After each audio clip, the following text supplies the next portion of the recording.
Good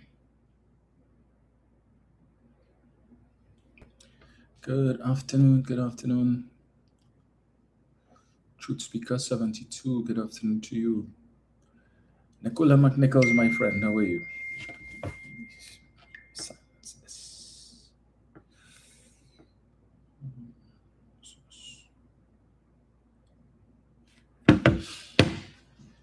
Cheryl, Cheryl Bishop. Good afternoon.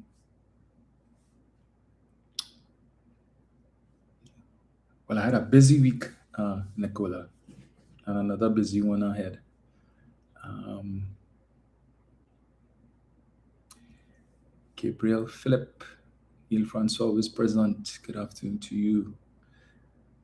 Adavi Nurse, good afternoon. Christopher Coffey, Alison Boyce, Slimy Show, Leon Graves, greetings.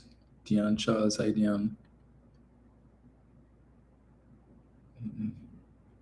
Ruben Rogers, Alison Boyce, Marissa Guevara Diaz, hi Marissa. Yes, I saw the message, Marissa. Thank you so much. Claire Carrington, hi Claire. Val Bowen, hi Val. Desmond Samuel, Patricia Batiste, Donna Walcott, Wazid, greetings.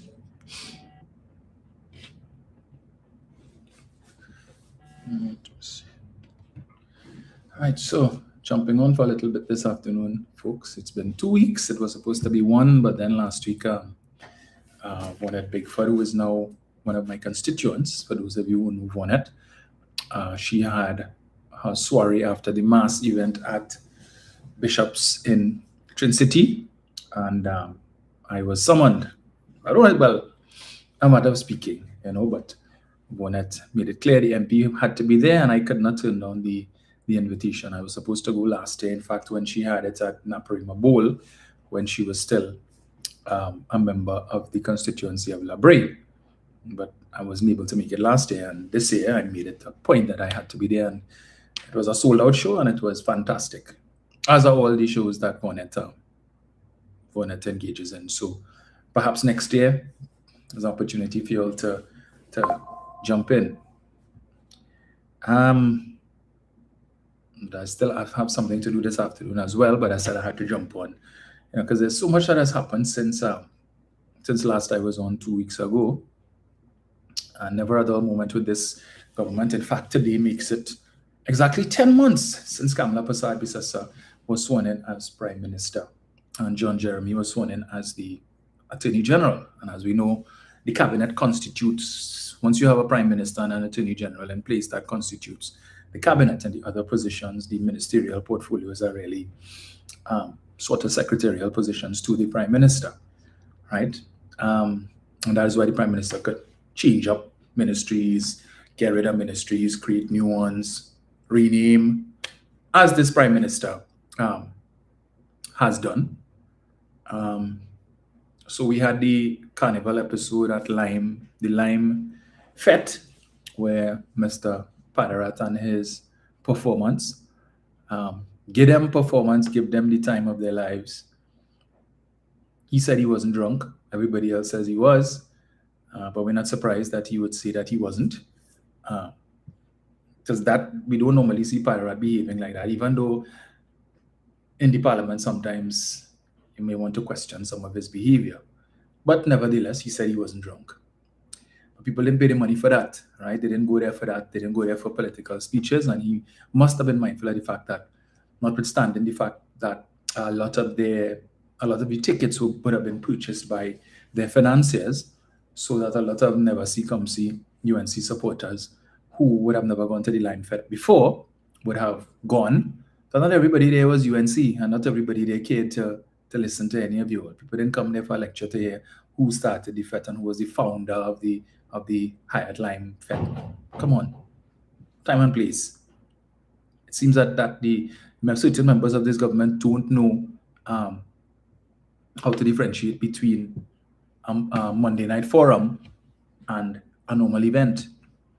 Right? People didn't spend hundreds of US dollars to come and listen to you perform. Okay?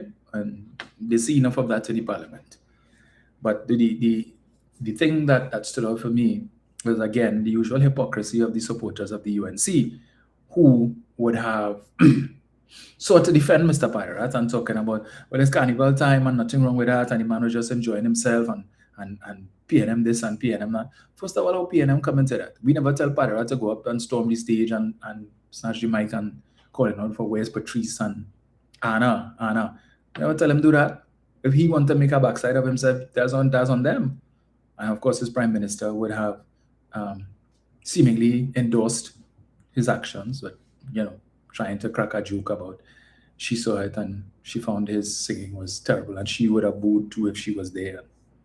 Okay, and that's the end of that, right? But to the hypocrites in the UNC, when a couple of years ago, when Dr. Rowley had his incidents at the Panyard, where it was reported that he had not had anything to eat for the day, and he would have gone, visiting the Panyards that night, and the impact of not having had anything to eat or much to eat took its toll, and he had a little stumble, right? The hypocrites in the UNC, oh, he's an embarrassment, he drunk and he falling down all over the Panyard and all of that, and he's supposed to be the prime minister and he making the country look bad and all of that. They weren't saying, well, it's carnival, they're giving the benefit of the doubt, but even if he drink, okay, nothing wrong with that, man having a good time. No, he's an embarrassment as a prime minister, and that's how the prime minister behaving. And he used to talk about Kamala and how she used to vomit down the PM1 and all of that when she drink and get drunk, and watch him, he falling down all over the place. These blasted hypocrites. I don't take them on. No. I continue to say UNC supporters are the most dangerous people in this country. The things that they would never have tolerated under the PNM, today they're happy to tolerate. Keep saying they've developed the patience of Job in the last 10 months. Over 60 murders so far for the year, more than what it was last year when the PNM was still in power. Had the PNM still been in power, I hear them calling for the heads of Hines must go and Rowley must go and the PNM must go. But now, over 60 murders in less than 60 days, and what we hear, yes, we have to pray for the country, and the country need prayers, and let me blame the PNM and the independent senators because they didn't vote for the Zoso bill, as if Zoso would have prevented that. You all had 7 months of state of emergency, right? 7 months of state of emergency with about, what, 300 murders in that period of time? So if state of emergency couldn't prevent about 300 murders, why the hell you all think that Zoso could have fixed that? But that is the excuse in the absence of a cogent crime plan. 10 months later, after they promised you all, in 6 months, we'll have the solution to crime. 6 months. Here we are 10 months later.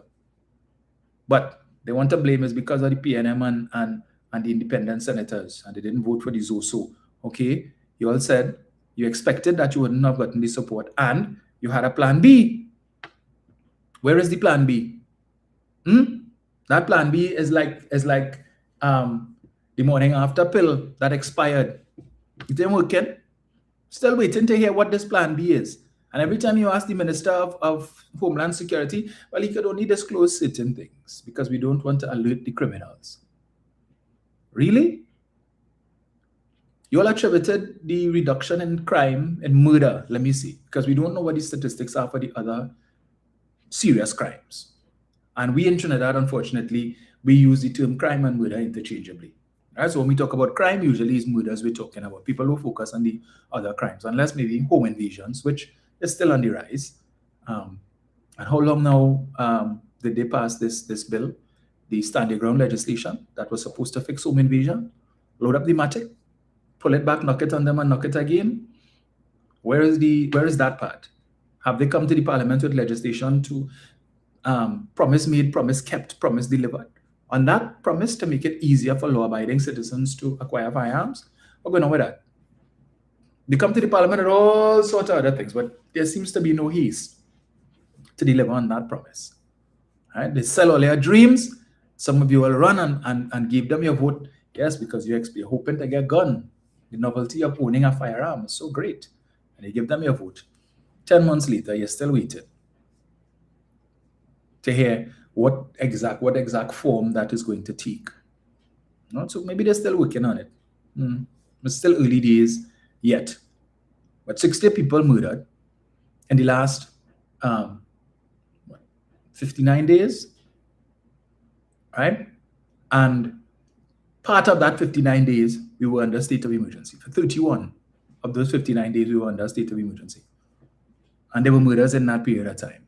So again, SOE couldn't prevent those murders, but they want to convince you that zones of special operations, had the bill passed, that none of those murders would have taken place and we would have still been 30-something murders or 20-something murders, right?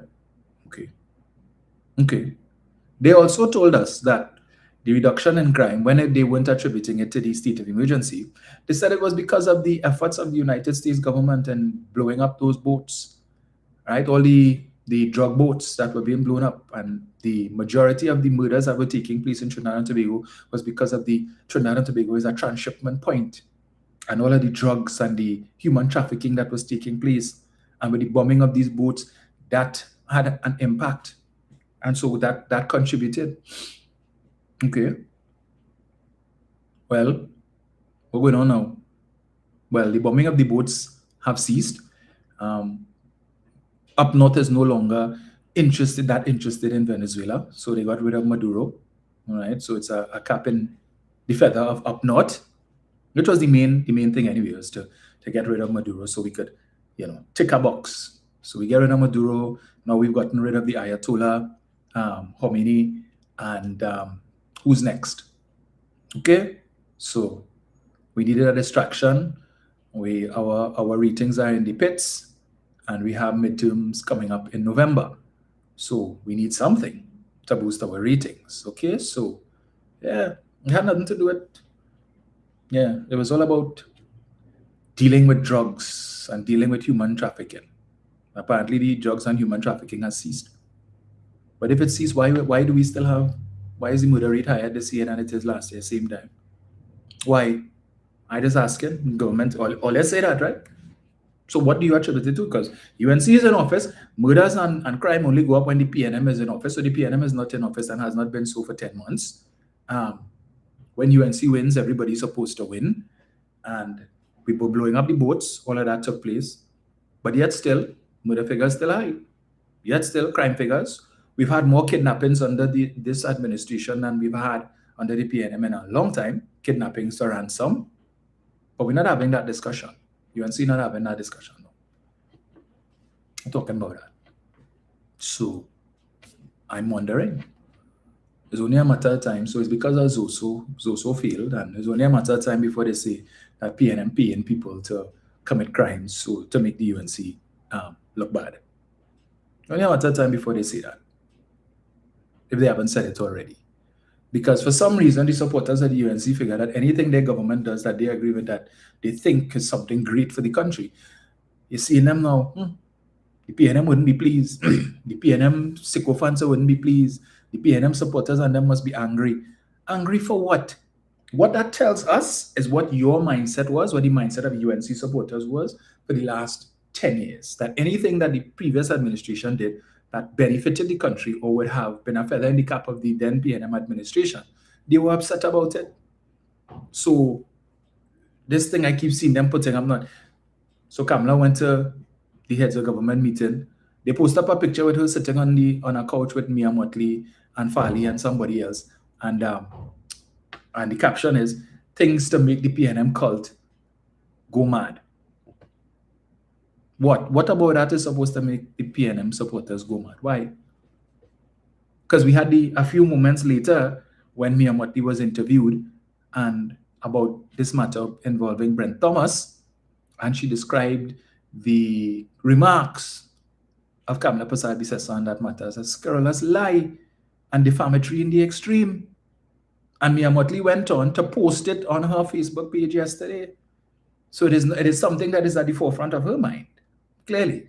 So while the supporters of that party going off over a picture with, and Mia Mottley and Kamala supposed to be at odds and so on, but look, they love up for the camera.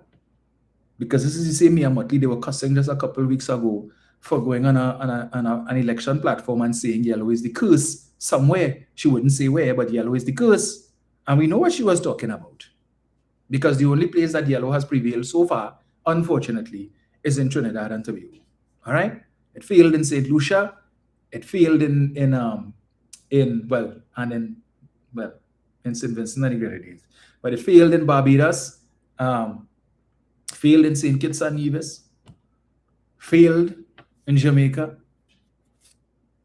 yeah, all over where they were advocating for it, failed, but it succeeded here because as Queen Victoria says, that's her name right now, Africans for sale. Yeah, $500 on a jersey. And today, many of them upset. They're all over social media every day cussing. This UNC government is the worst. They betray Kamala this, Kamala that. This government had to go and calling on us, the 13 of us in the parliament, when all they have a motion of no confidence in the government. That can do nothing. It will do nothing. Well, save and except that it provides the 13 of us with an opportunity to speak freely for 45 minutes on the issues facing the country that the government wants to pretend doesn't exist. But when it comes to the vote, it will go nowhere because 28 is more than 13. So there is no way that we could win that vote of no confidence.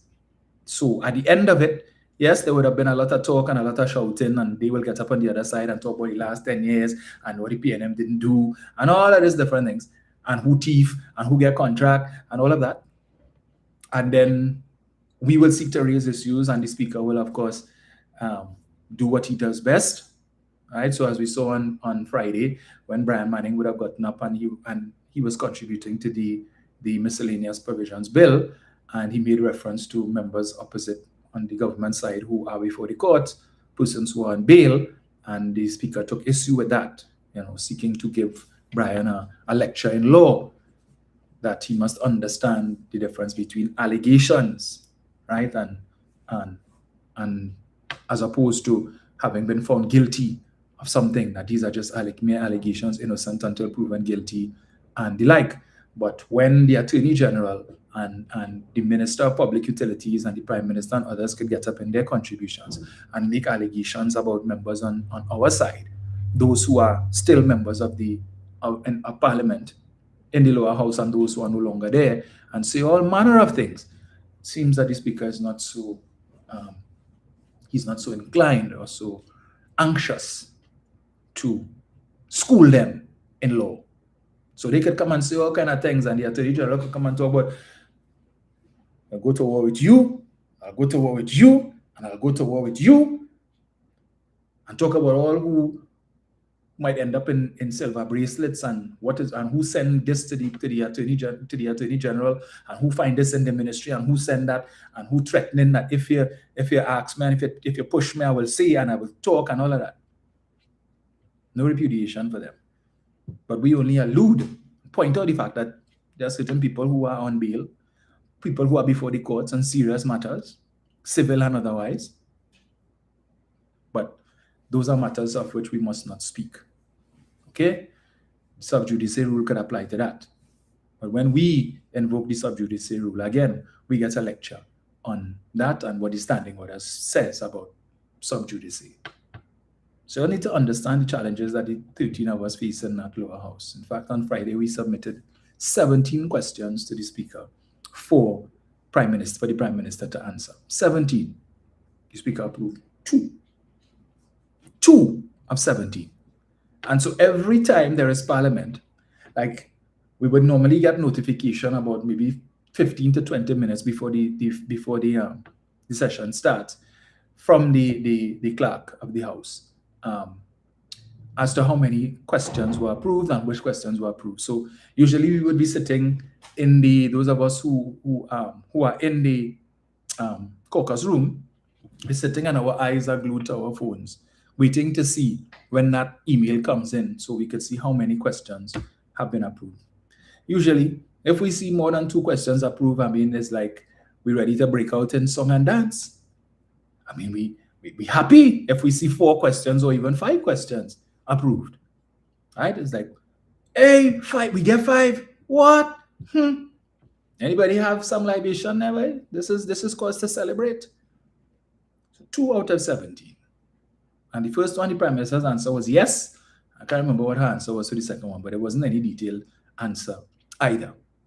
But the one good thing that came out of our protests in previous weeks about the Prime Minister's late arrival to the parliamentary chamber, especially on days when it's Prime Minister's question, was that on Friday, as we were walking to the chamber, we saw her rushing, going in, and she come out of her office and never see she going. No. I said, what? She have a pep in her step by telling Birchwood. I said, I see that she probably have a statement to make. Yeah. And she made sure she was on time this Friday because she knew what was coming if we weren't having it. All right, so she was there to answer the two questions. Like the speaker didn't want to put her under too much pressure.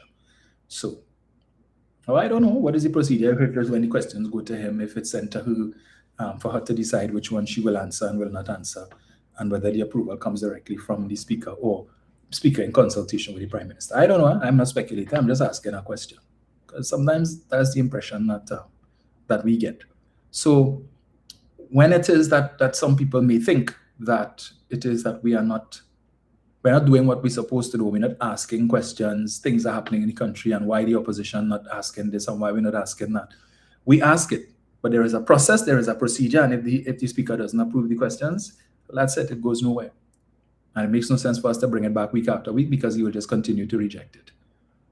So that is why we have our press conferences, so that when we cannot raise issues in the parliament, on the floor of the parliament, to confront these people directly, we have to do so via press conference, right? So I know there are some people who think we have too many press conferences, but we don't have, as yet, we don't have these meetings like how the UNC used to have their Monday night forum.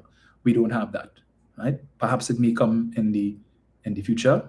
I mean, we did start off at a period of time when we were having the meetings, and I suppose we will start back soon enough. But for now, we will utilize the avenue of the press conferences, right? So the Prime Minister went to her first in-person meeting with the CARICOM heads after almost 10 months in office. My understanding is that sometime next year, she will become the chairman of CARICOM, and we will see how that is going to work out. But she decided to go to this meeting, and I think by now, I think it's fair to say the main reason she went there was to meet with Marco Rubio, right? I don't think if Mr. Rubio if he was not coming to the meeting, she probably would not have gone, because she did a hasty retreat after the session on Wednesday, because it had been reported in the media that she and the delegation, including Sean Sobers and Nicholas Morris, and they were supposed to have come back on the 27th, which was Friday, but she came back on Wednesday night, and we heard it's because she could chair the cabinet meeting on Thursday, and that she can attend Parliament on Friday. But that is a load of hogwash, because when she came to Parliament on Friday, we were there for all of 6 hours, and the Prime Minister spent half an hour to 45 minutes in the chamber. That was it.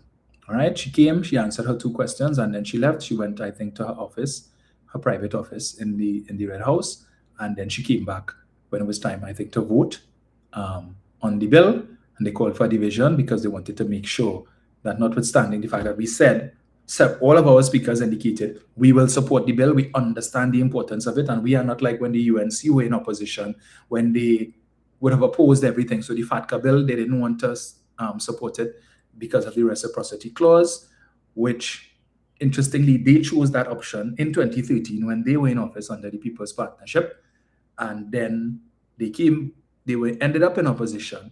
And when time came for us to pass the legislation, they didn't want to, because their argument was the reciprocity clause, which basically stated that Trinidad and Tobago's government would agree through the competent authority, Board of Inland Revenue and so on, to provide the U.S. authorities with information on any U.S. citizen who lives in Trinidad and Tobago, who owns property in Trinidad and Tobago, who has any kind of investments in Trinidad and Tobago, that should the U.S. request information, well, not even if they request, it's an automatic thing. Once you open an account or you do any transaction and you indicate that you are an American citizen, you are an American resident or a green card holder, and you're entitled to pay taxes in the US, certain documents must be filled out. Your information is sent to the Board of Inland Revenue, and they will then transmit that information to the United States authorities so that they can be aware of your asset holdings in Trinidad and Tobago or wherever else in the world, and so they can tax you accordingly or make sure you pay the taxes you are required to pay. And the reciprocity clause basically said that the US agrees that they will do the same for Trinidad and Tobago. So if the government of Trinidad and Tobago requested any information with respect to the asset holdings of any citizen of Trinidad and Tobago in the United States, that the US would provide the information. And the UNC's argument then was that the PNM would use that to go after UNC financiers and go after UNC supporters and members of the UNC to prosecute them and so on. And so they could not support it. And it was only when the banks and the citizens came down on them because of the possibility of us losing correspondent banking and the challenges that would present, being able to send money abroad and conduct transactions with foreign banks, did they come on board and they supported the legislation. When you had the civil asset forfeiture bill, explain your wealth bill, they didn't want to support that either. All of that was legislation geared towards treating with white-collar crime.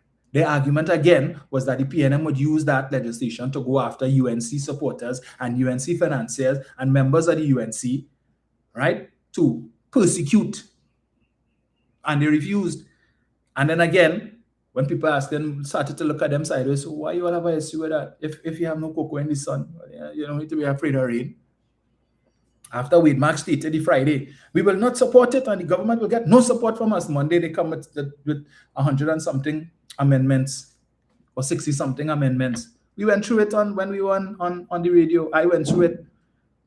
All of the amendments that they came with, they want to change may to shall and put remove a semicolon and put a comma and all kind of nonsense. And so the inconsequential amendments that they came with. And of the 60 something, I think it was, they got through with 7.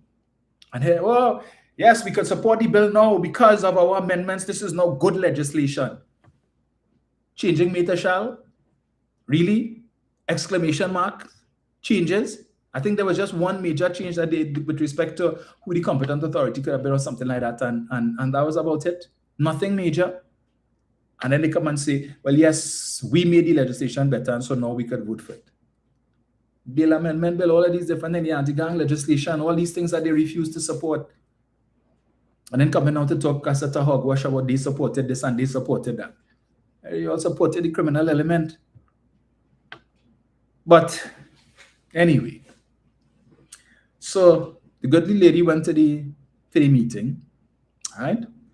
And she did 2 things. She buffed up her CARICOM colleagues and let them put them in their place, so to speak, and let them know how her government intends to operate. All right. She also schooled them on zone of peace. And then, well, nonsense, all they're talking about zone of peace. Or we could be talking about zone of peace. And look at the crime rate and the murders. We had 600 and something murders in Trinidad, and Trinidad and Tobago is not a zone of peace. Because apparently Mrs. Prasad Bisesa seems to think that she has the divine right to redefine what zone of peace means. Right? I wasn't aware that is something that you could do.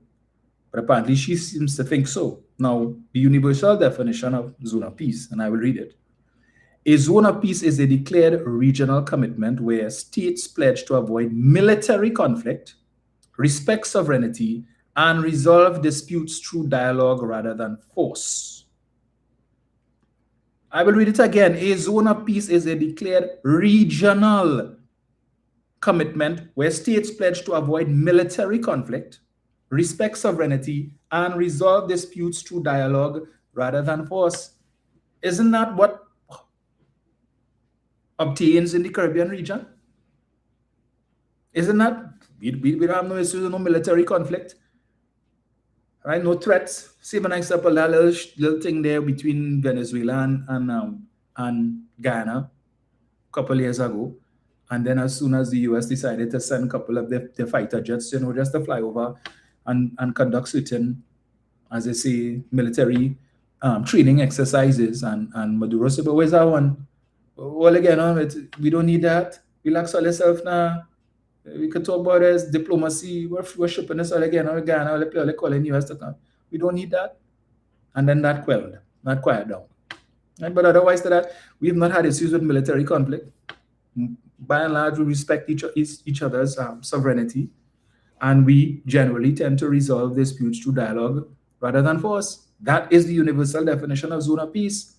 But apparently, Prasad Bisesa and Sean Sobers feel that they need to rewrite the definition to make it that zone of peace means that your country must not have crime, or that crime must be at an acceptable level for your country to be considered a zone of peace. Zone. You know what that means? A whole area. But they decide to redefine it. And she went to this meeting with that nonsense to embarrass the country. So it was not enough to articulate your definition via the media. You decided, well, you know what, I'm going to put it to them frontally, in person. And she got no applause. None. After she gave her speech and so on, we would have seen pictures when she was announced and so on. Her CARICOM colleagues just sat there. Nobody clapped. Maybe one or two persons in the audience who may have, members of her delegation. And as we saw when she went to the United Nations General Assembly and gave her speech, and the only people who clapped were the 6 people who were five or six persons who were part of her delegation. Sean Sobers, again, Nicholas Morris, I think Piers Padarat was there, Neil Passan, who is the ambassador, I think, to Washington, and I think some other person. 5 or 6 of them were the only people clapping. And we saw a repeat of that, because an applause means we endorse what you say. There was no endorsement of what she said. And the fact is, had Dr. Rowley given that same speech in his capacity as Prime Minister, the same hypocrites from the UNC and otherwise, all of those who still trying to bend the knee, right now they're back in pain, their spine twist, right? And their kneecap ready to fall off, because so long they're on the bended knee for the last 10 months, hoping to catch the eye of Mrs. Prasad Bisesa, and they may be given a position, put on a state board or an ambassadorial appointment, become a high commissioner to somewhere, something, because they know there's still a lot of positions available. So all of them, long line, on bended knees, hoping and endorsing. Oh, what a fantastic speech. That was a great speech, the best speech ever given at a CARICOM heads meeting. I mean, the Prime Minister she held back no punches. She was great. She was erudite. She was, you name it. That was speech. That should be framed and put in the library for all to see, for eternity, for posterity. Really? Outside of the fumbling and the mispronunciation of the country and so on. But I was saying, had Dr. Rowley given that same speech, you see all these hypocrites would have raked him over the coals. He always feel he's some kind of boss, and he feels everybody for always want to be buffing up people and talking to people like if, talking down to people. Watch him, he's an old Rottweiler, a pit bull. Watch how he just be getting on the people. That's what they would have said. All these hypocrites like Trio.tt and Opinion Box and the rest of them, and Robots, all these clowns who trying to tell you that speech was fantastic. But guess what? The heads of government, the other CARICOM heads, don't support that. They are not of that view. They don't share that view, right? As evidenced by the fact that they did not applaud. And so Mrs. Prasad Bisesa couldn't wait to bid a hasty retreat. So we saw that picture, and they say a picture tells 1,000 words. The group photo where she was out on the fringe. Right? Look, it was so. They didn't even care to tell her, well, Mrs. Prasad Bisesa, you could stand here. So Marco Rubio so, and she quiet down so. Right? You didn't even stand up next to Marco. They put you on the fringe. Easy for them to crop you out of the photograph. I mean, she looked so out of place. What an embarrassment that was. I mean, they couldn't have... Clearly the photographer and all, right, realized, hey, what's she really doing here? And that is the photo that they chose to post up, right? And it spoke 1,000 words and more. And it was reflective of clearly how she was seen at that event. But the supporters of her party wouldn't talk about that. Why you all don't post up that photo? Instead of this photo with me and Prasad Bisesa and Fali and stuff sit down on the couch, why you all don't post up that photo where your leader looks out of place? Like she was just ready to leave. It's like, do I really need to take this photo?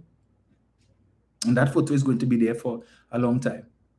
There was a retreat where all the CARICOM heads met the next day and everybody was in their CARICOM shoots. Where was she? She was back in Trinidad, chairing the cabinet meeting. What was of such importance? When was the last time did Ms. Prasad Bisesa present herself to speak to members of the media after a post-cabinet briefing? It's been months.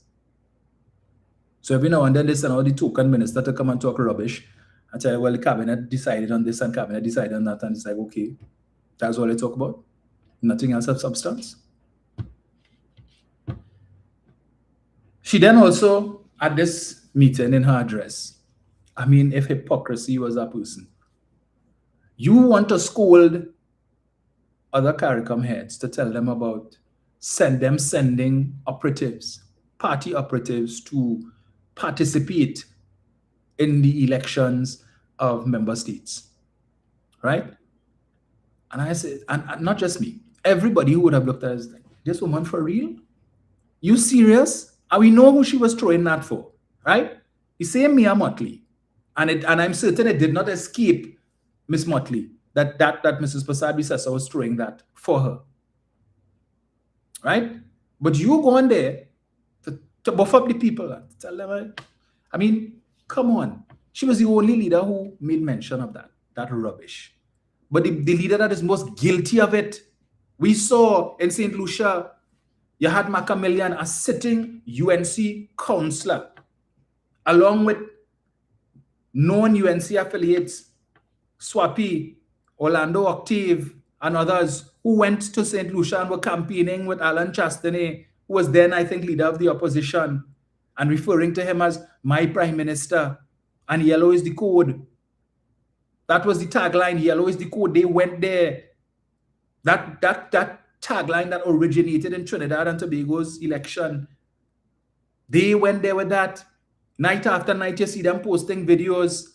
And then you had Macamillion, a sitting UNC councillor, saying in a recording that he works, I works, right? I works for the government of Trinidad and Tobago. And I was given a directive.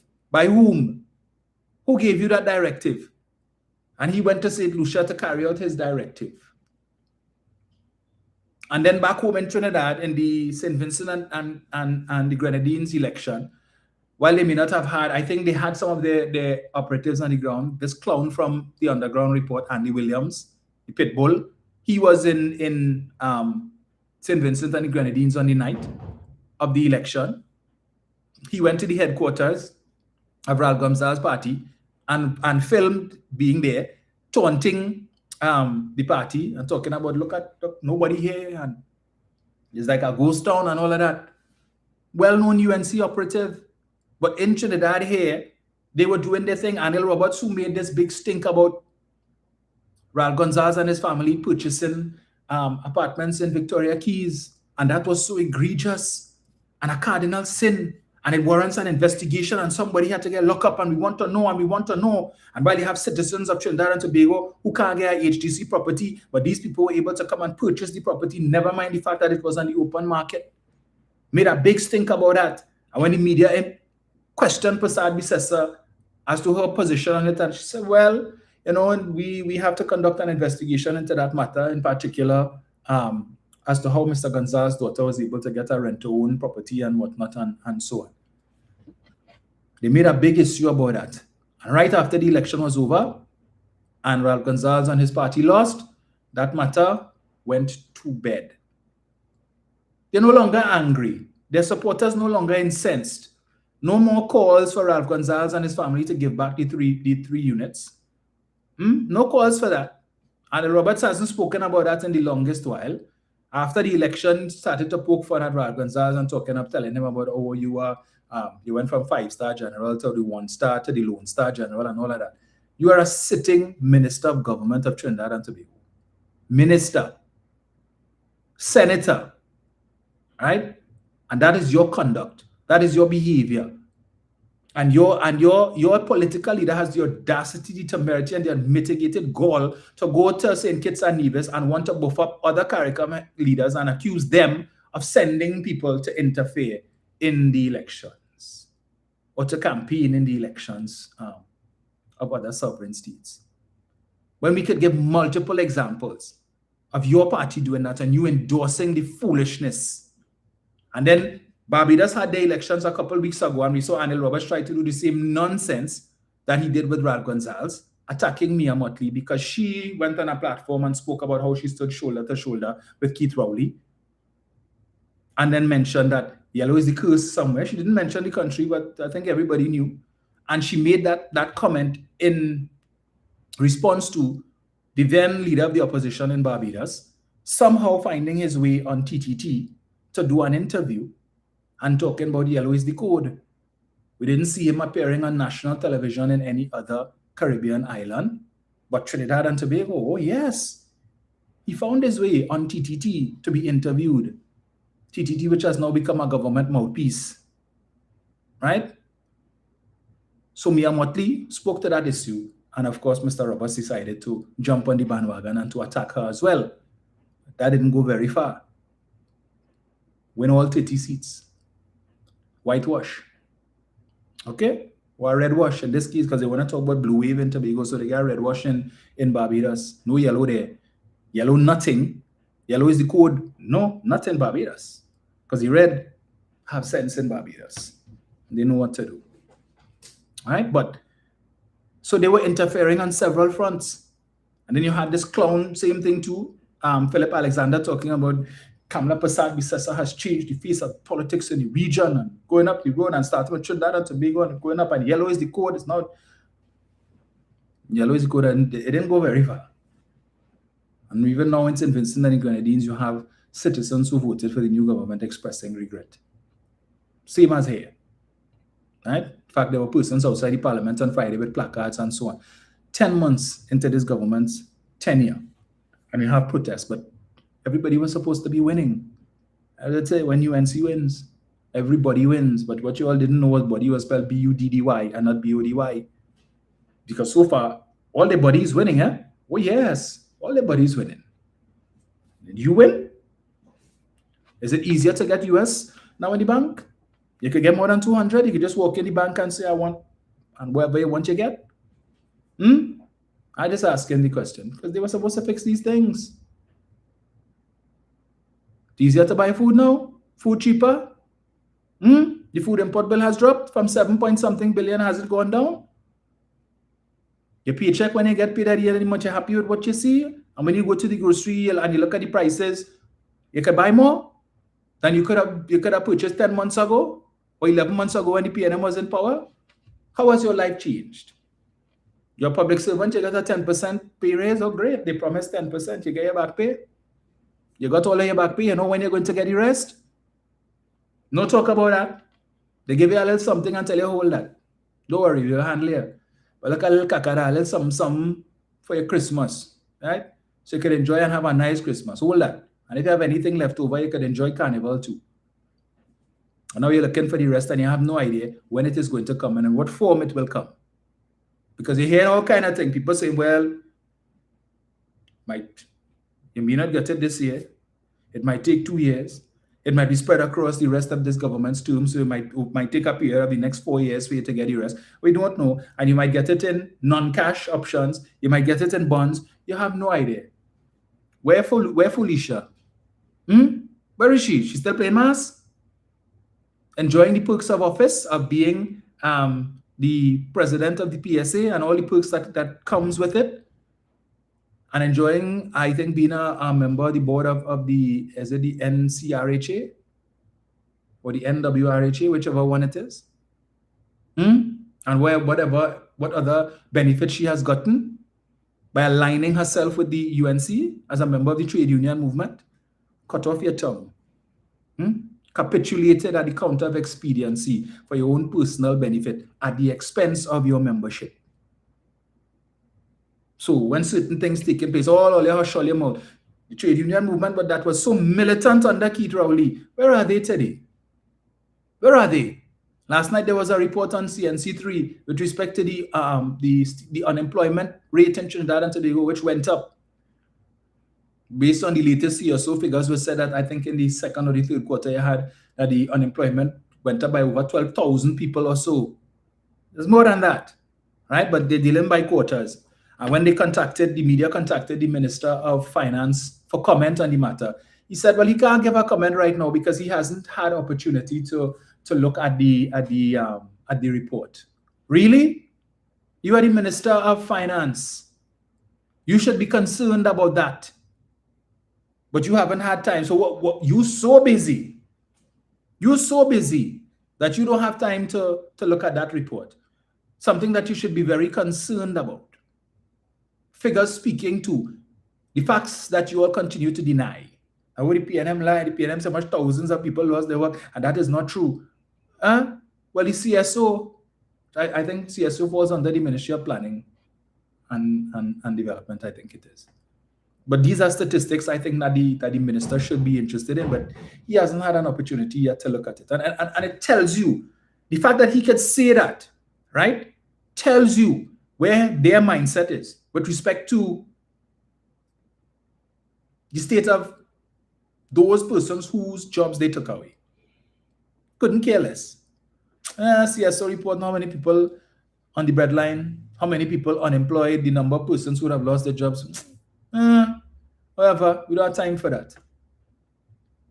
All those of you who went and stained your finger, those of you who chose to stay away from the polls because you're vexed with the PNM and you're vexed with Rowley, and Rowley take 47% and all of that, and you only want to give you a 4% and so on. And you choose to stay away from the polls.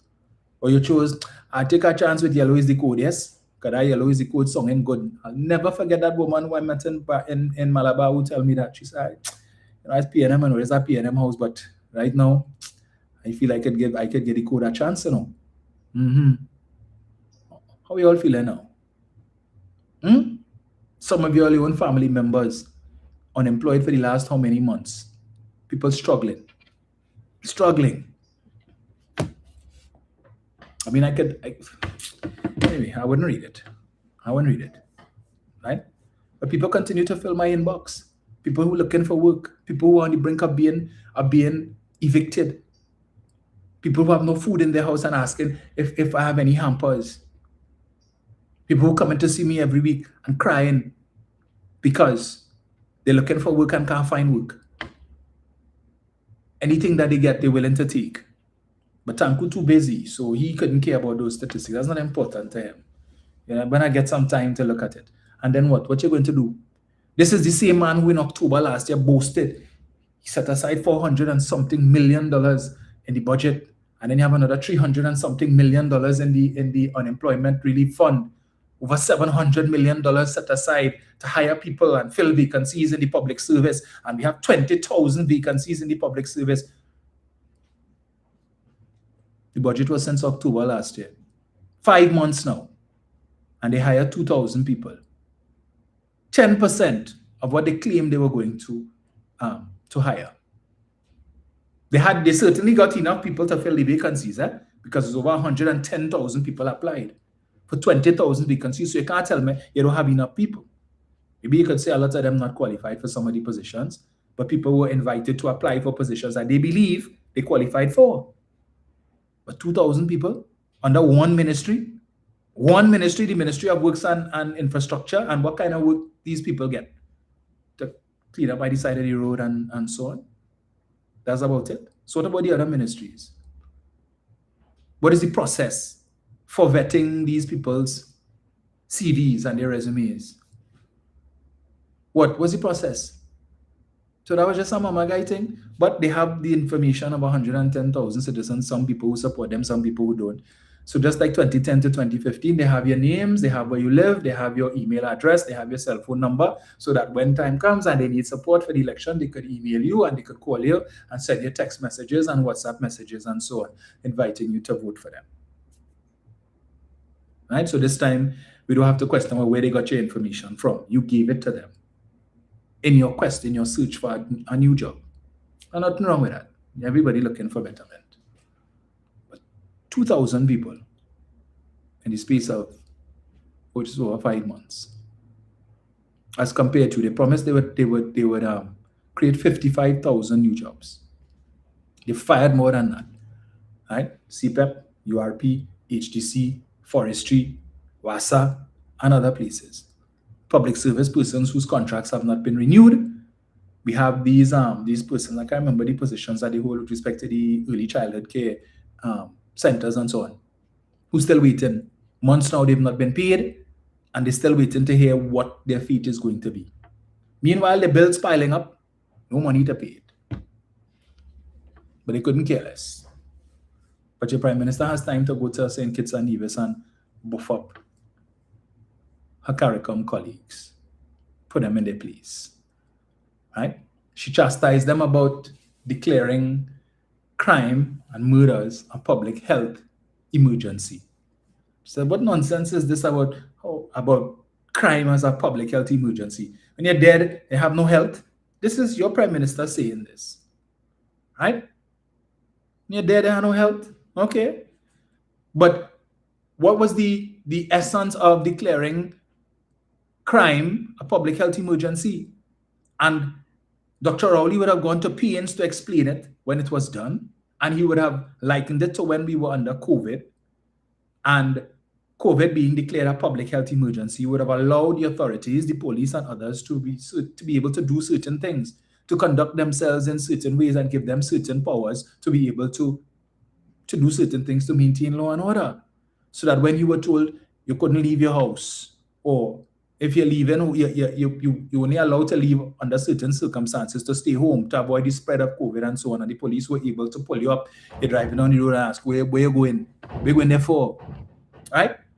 That was the purpose of declaring crime as a public health emergency, so that it would still give the police certain powers, certain abilities to be able to do certain things. But they weren't so. And she had an issue with that, to go on to but stupidness all they're talking about declaring crime a public health emergency. It wasn't only Trinidad and Tobago that did that. But she basically went there to tell all they're too damn stupid. Watch all their leaders. What's wrong with all them? The hell talking about public health emergency? You're there, they have no health. You don't worry about health. Dead men don't worry about the health. So basically, it was a comprehensive buff that she delivered. And her supporters applauded her for that. Yes, man, that is leader. She wasn't mincing words. She didn't put water in her mouth to let them know what time it is. Best speech ever. Rowley couldn't do that. Yeah, because if Rowley had done that, Rowley would have raked him over the coals. He would have gotten no applause from you all, and people like this clown, Shane Mohammed. Another one, desperately, if desperately looking for a position was a person. That is what we need, and that's the type of leadership. And so, man, rock so with that foolishness. Hopefully, with all that wrong nosing that you're doing, hopefully you get what it is that you're looking for one of these days. But let me see if I get this here. Where is it? So,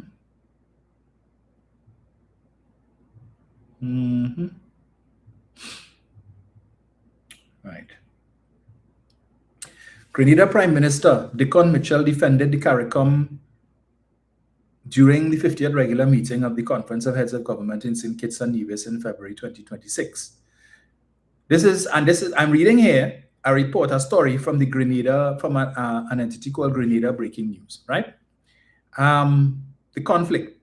So it goes, the defense came in response to sharp criticism from Trinidad and Tobago's Prime Minister, Kamla Persad-Bissessor, who accused the regional bloc of failing to protect member states against threats from Venezuela. The conflict. Persad-Bissessor's criticism during her address on February 24, 2026. Prime Minister Persad-Bissessor accused CARICOM of remaining silent and unreliable while Venezuela threatened both Guyana and Trinidad and Tobago throughout 2025. Now look at the hypocrisy in that, right? She chastised CARICOM for remaining silent, according to her, when Venezuela threatened both Trinidad and Tobago and Guyana throughout 2025. Yet still, these are the same people who were telling you, well, they had no threat. What was the threat? All the PNM who was talking about war and bombings and all kind of thing, and all of that's nonsense. Maduro and them only talking a pack of rubbish. Nobody with Maduro, he only bluffing. Same people who were saying that, Yeah, don't bother with he. He just talking because he have a hole in his face. I said that Bravi Danji, but he can't do nothing. Maduro rock so. Her supporters were saying that. The leadership of her party was saying that. But yet still, you go on now to CARICOM to complain that you were being threatened when you didn't even take these threats seriously. You dismissed it. But it became important. Oh, it was a dire threat, though, when you went to the CARICOM meeting. Failed zone of peace. This is conflict number 2. She argued that the ideal of the Caribbean as a zone of peace has become a false ideal because of repeated threats from what she described as a narco-dictatorial regime in Venezuela, when the majority of that regime is still in place and you're hoping to get their natural gas. We come into that just now. Conflict number 3, foreign policy shift. Note, all these are things that Grenada is noting.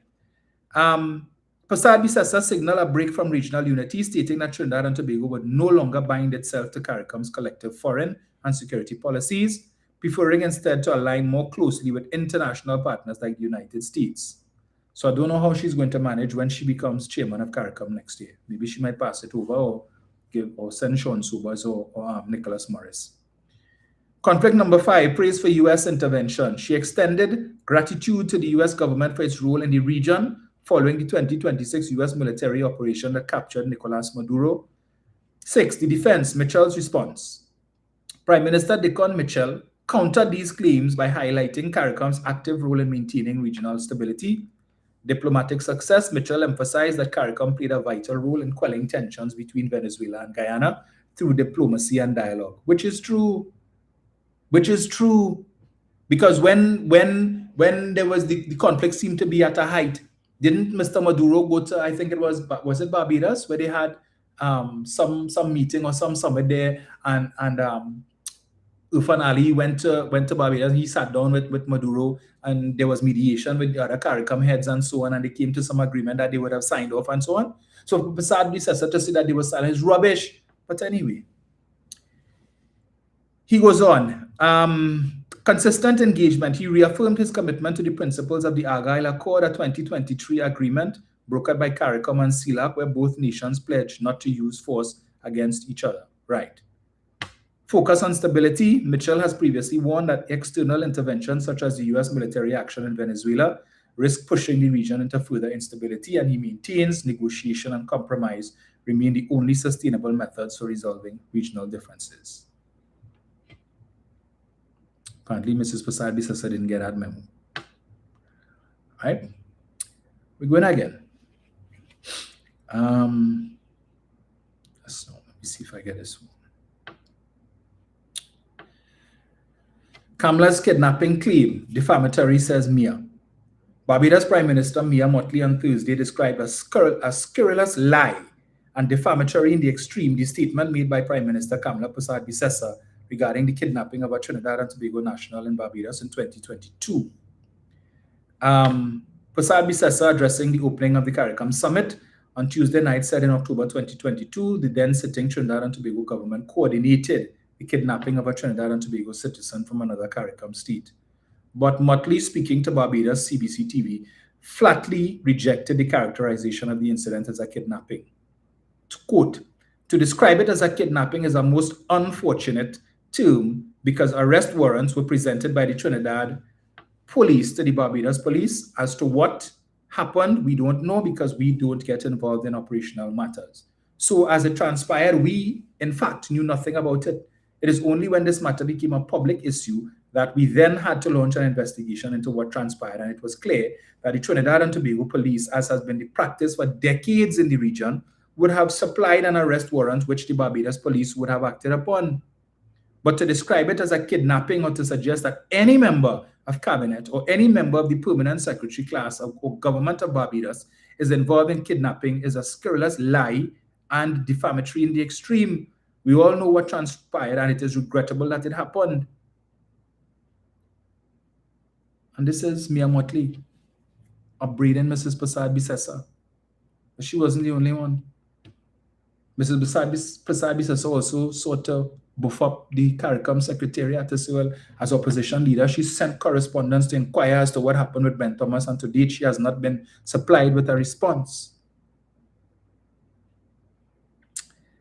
Let's go again. Let's see if I get this here.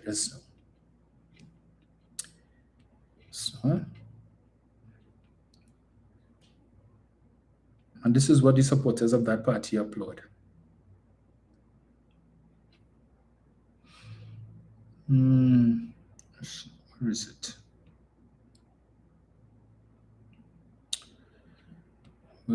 Where is it? Okay, let me see if I get this here.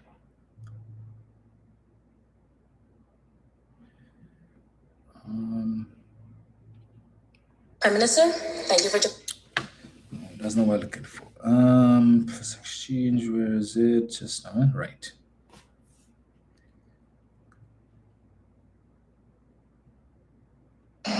We also had occasion to be very proud of our long-standing record of solid democratic governance, as 7 CARICOM member states and 4 associate members held peaceful general elections during the year.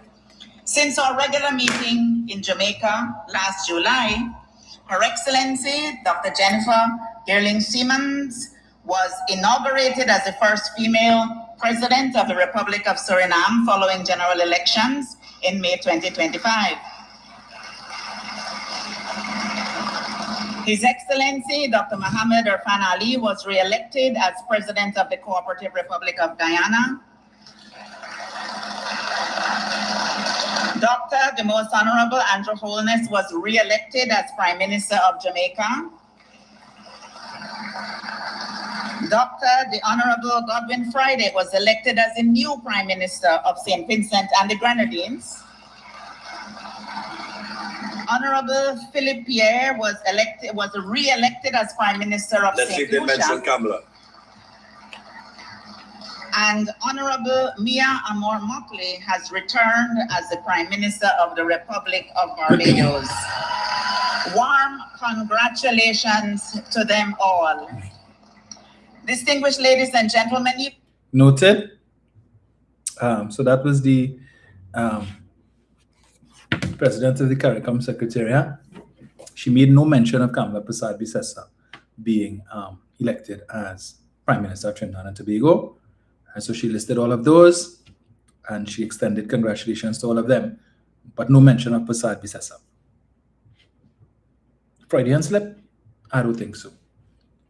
So when the supporters want to talk about how under Keith Rowley, Trinidad and Tobago, at one point in time, we were at the pinnacle of the Caribbean, and we were seen as leaders and so on, and the PNM, under the PNM, Trinidad and Tobago has become a pariah and a laughing stock. What are we now? What are we now? You just heard the head of the CARICOM Secretariat, right? The chair of the CARICOM Secretariat, I think it is, listing all of the prime ministers and those leaders who were re-elected or elected into office in 2025 and deliberately, possibly, left out Kamla Persad-Bissessar. So the ostracization has already started. Right? But we're supposed to be proud of that. Oh, yes. We are not a laughing stock of CARICOM. No. Kamla has taken us back to colossal heights that we were at before, and even higher, where we've never been before, in fact. That's the respect that CARICOM has for the Prime Minister of Trinidad and Tobago. Okay? Yeah. That's the respect they have for her. So she went to, so the other part of the meeting, well, the main reason she went to the meeting was to meet with Marco, right? That's my view and the view of many people. And it seemed that there was no set agenda for that meeting, which it was reported lasted for 1 hour. So I don't know how much they could have discussed in that hour. But she went there, in her mind, what she wanted to talk about, because questions were asked, and she said they were going to talk about security, they were going to talk about economic matters, they were going to talk about energy security, and a whole list of things. And it seems that if she did get a chance to speak to those things, it was basically in bullet points. No lengthy discussions. No meaningful discussion took place. And one could tell from her countenance when she came out of the meeting and she was approached by members of the media for comment. She wasn't her usual bubbly self, if I might use that too. So let's just say when she came out of the meeting, when she went to Washington in September last year and she met with Marco, she wasn't as upbeat on this occasion as she was then, because there wasn't much to report. I suppose she went there hoping to beg for another OFAC license, which I think is supposed to come to an end next month, the 6-month license. Supposed to come to an end this month, it's 6 months, and it was September. Yes, it's supposed to come to an end at sometime later on this month or early April. And they have not met any of the milestones, any of the KPIs that they were required to meet in order to get the other part of the license, right? Because there's been no engagement with Venezuela whatsoever, save and except for an exchange of words, nothing. So they have been solely relying on Shell and BP to liaise with the Venezuelan authorities. But as far as we know, no official from the government of Trinidad and Tobago has had any interaction whatsoever with the government of Venezuela in the last 6 months or so with respect to that Dragon gas deal. So right now, that piece of paper that they were so happy, well, they didn't hold it up, that Jeremy was happy to put in a manila folder and hold up and tell you, well, look, we have the OFAC license here. They've not been able to do a single thing with that in the last few months. And the clock continues to tick. So while they tell you, well, everything in place, nothing changed, Munilal said, well, nobody indicated that they want to cancel any license. Damn lie. But anyway, that's where they are with that. So maybe she was hoping to have that discussion. Clearly it wasn't had, because the meeting lasted about an hour, as we are told. So the most meaningful thing that came out of that meeting, well, meaningful for the supporters of the UNC, is that she got an invitation to the Shields of America's meeting or summit that is supposed to take place in Doral, I think, on Saturday. So in a sense, she kind of get what she's been asking for, hoping for the longest while. An audience of sort with Donald Trump, albeit I'm sure she was hoping that this meeting would have taken place one-on-one in the Oval Office in the White House, but that is not going to happen. And when she was asked about this invitation, she kind of shrugged it off. It's like, well, I can't really give no set of details because we only just get the invitation. And basically to say, well, I have no details. I really don't know what this thing is about. They tell me some Shields of America summit, but I don't even know what that is, what the hell that is about. Don't ask me. I can't tell you. Or they just give us an invitation. And growing up as a child, I often would hear my mother, my aunts and uncles and grandmother and that generation. They had a saying, late invitation is for dogs, right? So it's usually when you get a late invitation, it's because you were an afterthought. Just by the way, you invite so-and-so? No. Oh gosh, you could do that, but you could invite. All right, well, invite them now. I really don't care to invite them, but all right. Yeah, just for the sake of. And most of the times when they would invite you late, is because they know you would say late invitations are for dogs, and therefore you probably wouldn't come. You would make an excuse to say, well, I have something else to do. Shame. You're embarrassed because it was a last-minute afterthought thing. So I'm certain the Shields of America Summit, the US didn't come up with that last week. Trump didn't decide last week that he was going to have this summit, all right? And when one reads the invitation, assuming that in fact that is the invitation, it's not even personalized, it's just a generalized invitation to whoever is the head of the government or the head of the parliament. Let me see if I get it here. I don't want to misquote. That's no. Give me 1 second, let me pull it up. Right, it says, the President of the United States invites the Chief of State or the head of government to the Shield of the Americas Summit, Saturday, the 7th of March, 2026 at 12 noon. Trump National, Doral, Miami, 4400 Northwest 87th Avenue, Miami, Florida. That's the invitation. So it's not even personal. It doesn't say the President of the United States invites the Prime Minister of Trinidad and Tobago. Kamala Prasad says it doesn't say that. So we give a generic invitation. So she went there, not knowing anything about the shield of the America Summit. She went there not expecting to get any invitation because, again, she knew nothing about it. And they just spring this invitation on her. And like, well, okay. She got an invitation, wasn't to the White House, and it's not a one-on-one thing. All right, so she's going to be there attending this event with the heads of state of several Latin American countries, along with the president of Guyana. What is the format? She has no idea. She could give no information because she said we just got the invitation, so we don't know nothing about it. So Sean or Nicholas need to go and do some research to find out what the hell this Shield of the America Summit is about and give me a brief so I can understand, right? So I have an idea as to what the hell are going to. She probably needs to brush up on her Spanish too because the majority of the heads there will be Spanish speaking. But on the face of it, we could assume what is going to happen. She's going to be sitting in this room and with these other leaders, along with several officials of the Republican Party and other invitees. They're going to listen to Up North come and talk about how he deposed Maduro and how they were able to take out the Ayatollah, and he died like a dog, a beautiful dog. You know, like when they killed Qasem Soleimani, and it was and Up North made the announcement, and he said he died like a dog, a beautiful dog. So we probably hear the same thing. They probably hear about how the First Lady is now a movie star because of this documentary, and you know, the theaters are sold out, tickets are sold out wherever the event is being held, and so on, and other things like that. And then she might get a photo up, the group photo, and probably an individual photo shaking Mr. Trump's hand, where she's going to pledge her fealty and allegiance and tell him how happy and how privileged she feels to meet him, and she always wanted to meet him.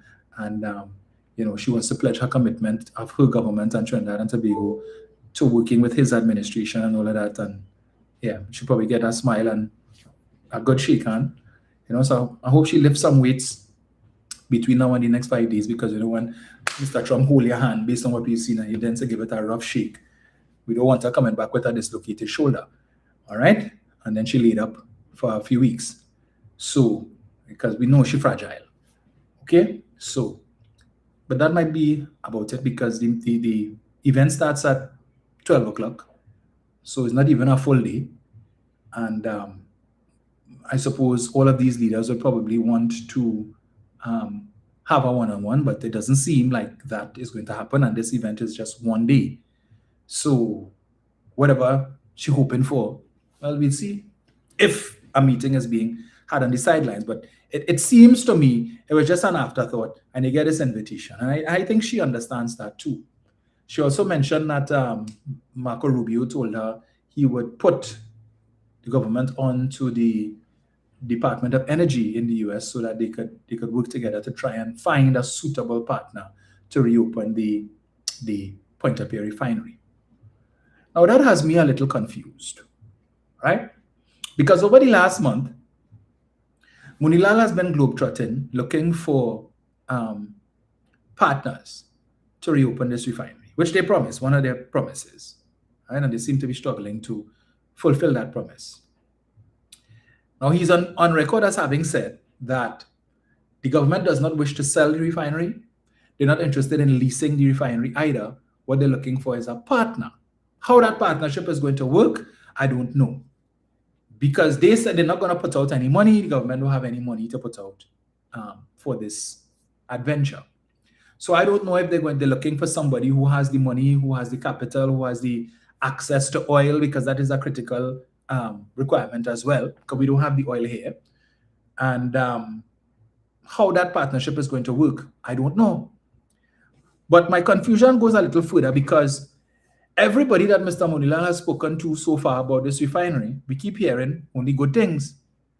That everybody interested and ready basically to sign the paperwork. So let me see. Let me see if I get this here, right? Hold your horses. He went to India and he met with some companies there.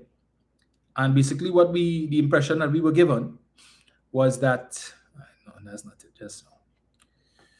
me see if I get this story here, was that basically India was ready to, these Indian companies were ready to shell out their money and reopen the refinery. And then he went to Guyana to their energy conference and spoke to some companies there, and one gets the impression, based on what was said, was that they were ready and the government of Ghana was ready to work with Trinidad and Tobago to open the refinery too. So I'm surprised that Mrs. Prasad Bisesa then went to meet with Marco Rubio to ask him, help me out now, we're trying to open this refinery here. We need money. And we hear, Ole gave, we heard Donald gave Argentina, was it 20 billion US or something like that? And we don't need so much now. What if Ole want to give us 20, we happy. We got to take 10, 5, 3 even. We taking that too. Right? We need the money. As you might not know who Max House is, but he was a furniture salesman in our country years ago, and he had a tagline now, we need the money. Right? So just say. But yes, where is it? Munilal talks on with Indian energy companies to reopen the refinery. And this is, when was this? This was 28 days ago. Energy Minister Rudal Munilal describes the restart of the Point-a-Pierre refinery as a central part of the government's international energy strategy, with discussions now underway with Indian energy companies as TNT seeks partners to bring the facility back into operation. Speaking with The Guardian yesterday, while still in India, Munilal said the refinery featured prominently during engagements at India's Energy Week. We have had discussions with several major oil and gas companies, the partnership, building global partnerships in the energy sector, of which one discussion, of course, was the refinery issue. But that was one of several issues raised, including attracting foreign investment for several blocks, particularly in the deep and ultra deep waters, and of course, investment in our onshore resources. Just now, let me get this other one here. Munilal, India oil giant to help TNT with Petrotrin restart. Now, if you see a headline, the first thing you're thinking, well, they find somebody. Go in. Energy and Energy Industries Minister Dr. Rudal Munilal says representatives from the Indian Oil Corporation, IOC, are expected to visit Trinidad and Tobago after the carnival season to provide technical advice on restarting the Point-a-Pierre refinery. Carnival done. The refinery formerly operated by Petrotrin, right. Munilal yesterday said the decision for IOC to visit was agreed to in principle during the India Energy Week in Goa from January 27th to 30th. He led TNT's delegation to the conference, where discussions focused heavily on the future of refining at Point-a-Pierre. Beyond long-standing partners BP and Shell, Munilal said the delegation held talks with several international companies on the prospects of restarting the refinery, and among them was the IOC. He described IOC as India's largest state-owned integrated energy company operating across the hydrocarbon value chain. They have a wealth of experience in refinery capacity at various refineries across Asia. Munilal said at yesterday's post-cabinet briefing. Munilal said substantive engagement is expected to begin shortly after the carnival season ends. As everyone knows, these couple of weeks here will be preoccupied with Lime and other activities, so that we will not look at this time, but certainly post-carnival into March. We're expecting that Indian Oil and other partners, of course, not just that company, would be in the region. Once they are here, they will attend on us and look at the operations and look at the installations. He stressed IOC has not expressed any interest in acquiring the refinery. And he says they're not interested. The government is not interested in selling the refinery. The issue of bidding or leasing or selling doesn't arise at this time. What we can say is that we are in talks with entities, particularly those with significant experience in refining, to assist us in the restart. If we can get the assistance in restarting, it includes, of course, technical expertise, enormous, comprehensive, internationally reputable firms to do technical and health and safety analysis and so on. All of these things were taking place under OANDO, right?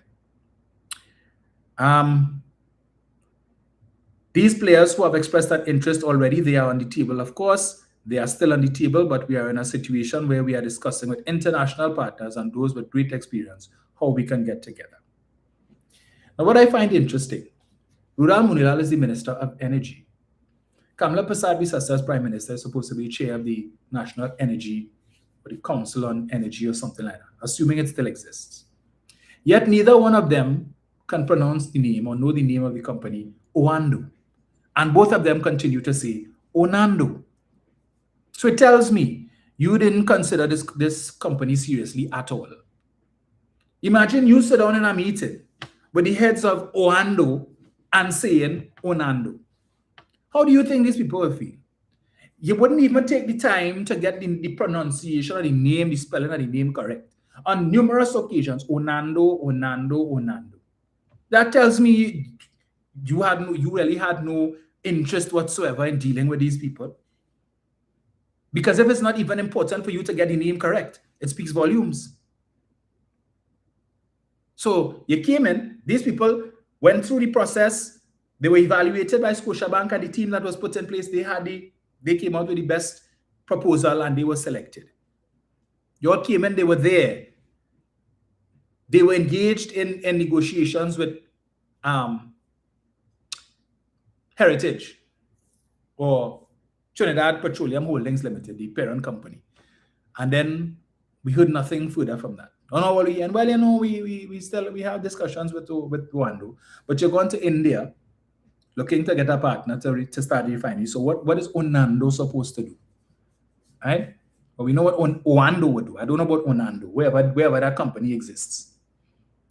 Then you're going to Guyana to beg the government of Guyana. Well, here what now? We have a refinery there now. They have all this oil. You all do have a refinery. We know that you all put out RFPs to build a refinery, and the Dominican Republic supposed to do something for them. But we had a refinery there. All they had the money, had the oil. Let's link up. Let's do something. But when Dr. Rowley did that, oh boy, they rake him over the coast of the worst of things. Watch him. He gone like a vagrant. He gone Ghana like a vagrant begging. Well, we have a refinery up here now. It's available. Yeah? You have Trinidad and Tobago destitute. Like a old beggar, if you see him. But Munila gone there to do the same thing. That's not begging. No. That is good governance. That's statesmanship. That's how you do it. And the very same government whose spokesman, when Dr. Rowley spoke to the issue at that energy conference, we said, well, you know, we're not really interested. All of a sudden, the government of Ghana seems interested in partnering with Trinidad and Tobago with respect to the restart of the refinery. We recall the Vice President, Bharat Jagdeo, said, well, we're not interested in that. We are putting out RFPs to construct our own refinery to process some 30,000 barrels of oil per day for domestic use. Right? And we'll be dealing with that, but we are not interested. I think the energy minister in Guyana would have also articulated something similar. But now, totally different perspective. Depends on who is in office, who in government. Seems that they had some time to rethink their position. And maybe there is some value in using Trinidad and Tobago's refinery. Now, it opens, okay. Now, Prasad Bisasa, she went to St. Kitts and Nevis, she talked to Marco, and Marco said, well, we'll put you under the energy department, and we'll see if we find somebody for a letter help, you know, to reopen the refinery. What exactly do they expect to come from the reopening of the refinery? 1 second. Today's newspaper, Daphne Bartlett. President of the San Fernando Business Association, Daphne Bartlett, says the reopening of the former Petrotrin refinery could save the country at least $740 million US and boost local employment. She made the comments yesterday following announcements from Calypso Refinery Operations, CRO, a consortium of foreign investors signaling its readiness to restart the Guaracara refinery, shut down in 2018. CRO has confirmed it possesses the financing required to operate the facility. Now, folks, bear in mind, CRO is one of the companies that would have put in a bid under the last administration. They competed with Oando. Their proposal would have been assessed by the same Scotiabank and team that was hired by the last administration to evaluate the bids. And Oando came out successful. CRO was not. So whatever they proposed, clearly the independent evaluation team did not find merit in their proposal. But now, here they're back and they're being advocated. So, okay, I don't know. But I wouldn't be surprised, depending on what the outcome is, because we would have seen in 2010, 2011, 2010, when some people came to purchase the MV or the MS Panorama, and they approached Patrick Manning and the PNM in March of 2010 to purchase. They made an offer. Mr. Manning said thanks, but no thanks. All right. Then Mr. Manning lost the election, and the same people came back in August, approached the UNC with the same offer, and the UNC said sold. And they took the boat and went. And today that vessel is operating in Greece. I saw it resurfaced on the internet, on Facebook a few days ago, looking spick and span, working well. And it couldn't work well here, but it's working well over there. So I wouldn't be surprised but I don't know who this company is, so let me not cast any aspersion. But needless to say, they were one of the bidders and they were unsuccessful. Bartlett highlighted the economic benefits for the Southern Peninsula from Central to Cedros. From Central to Cedros, right? Not the other side of the Caroni Bridge. Now, they like to get upset when people say, well, that side of the Caroni Bridge, but apparently they only focused on that side, not this side, not the northern side, southern side. She goes on to say, we would benefit so much by the reopening of the refinery. That's just for that part of the economy, of the country. That's just for that part of the country. This is Daphne Bartlett saying this. We will see more employment, that part of the country, south of the Caroni Bridge. We will see business thriving when people spend, because I always tell you SMEs drive the economy. She noted that restarting the refinery would also reduce fuel imports, which is true for the whole country. Here it is. We will now be saving at least US $740 million, which we spend yearly on the importation of fuel, Bartlett said. She added that the refinery would generate much needed foreign exchange by selling refined fuels to airlines and other users. Addressing claims that the refinery's closure was linked to oil imports, Bartlett rejected the suggestion. May I remind him, former Prime Minister Dr. Keith Rowley, that we've always imported oil to refine in our refinery. It is a huge refinery, the largest in the Commonwealth. Bartlett also pointed to the value of the byproducts such as bitumen, which was used domestically for road repair. So she is downplaying the importation of oil, which is the main ingredient for the refinery to operate, right? So she's saying we will save $740 million annually, which is what we're spending now, to import fuel. And every time that comes up, I ask the question, what we using to import the oil that we need for the refinery? Because we don't have the oil here. That has been established. Trinidad and Tobago's oil production has fallen consistently over the last few years, and the majority of the oil that is being produced by the foreign oil companies is sold on the international market. All right? So that even if we restart the refinery and let's say whatever Heritage produces goes to the refinery, it's still not enough. It is still not enough. So we have to import. And at the point of closure of the Petrotrin refinery in 2018, we were importing at least 100,000 barrels of oil per day. What were we using to import that oil? Pesos? TT dollars? Yen? We simply swapped the importation of one thing for another. We were importing the oil for the refinery, and we swapped that when we shut down the refinery, and we started importing the fuel, refined fuel. All right? So it's the same US dollars we were using to import the 100,000 barrels of oil per day. It's the same US dollars that we're using now to import the fuel. We switch one for the next. So when I see people like this lady, this goodly lady, talking about we will save $740 million US a year on what we're spending on imports. Are we importing oil now, madam? How much money were we spending to import oil for the refinery? And the amount that we spend would, of course, be dependent on the price per barrel of oil and where we're buying it from, and which one, whether it's Texas Intermediate, Brent crude, or as the case may be, whichever one. But the fact of the matter is we have to pay for these things in US. So if we stop importing refined fuel as we are doing now, and we start to import oil for the refinery, we still have to use US dollars to do so. We don't know how much we would have to, because again, it depends on the price of oil. And based on what is happening now in Iran, where they have moved to block the Strait of Hormuz, through which 20% of the world's oil supply passes through, and that is going to impact global supply for as long as Iran is able to hold out that blockade. It means that the price of oil is likely to go up. Now, it would benefit us in the short term now from taxes and royalties, because people need to be reminded, not because a barrel of oil is $100 or $150 or $71 means that is what we get when we sell it. No, we get taxes and we get royalties from the energy companies like BP and Shell and whoever else, Touchstone and EOG and whoever else is exploring for oil and selling the oil. When they sell it, we don't get the cost of the oil. What we get are taxes and royalties from these companies. So the more money they make based on the price of the oil is the more taxes and royalties we will get.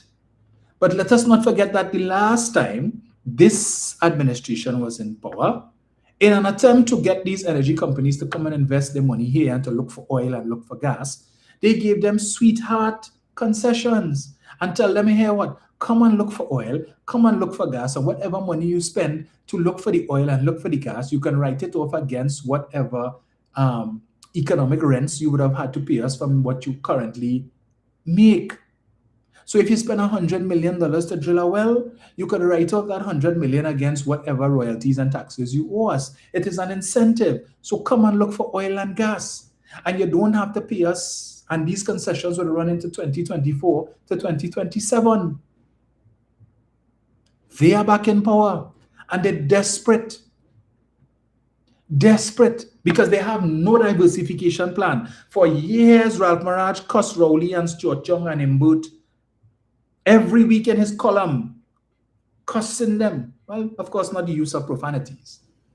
But talking about no diversification and over-reliance on the energy sector and what happened in Guyana with coconuts and the agriculture sector and the rice and this and that and nothing and Rowley and the Petrotrin sin and Rowley and Imbut and Rowley and Imbut and Rowley and Imbut. Crash the economy. 10 months. What is this government's diversification plan? To diversify the economy away from energy. The focus has only been on the energy sector.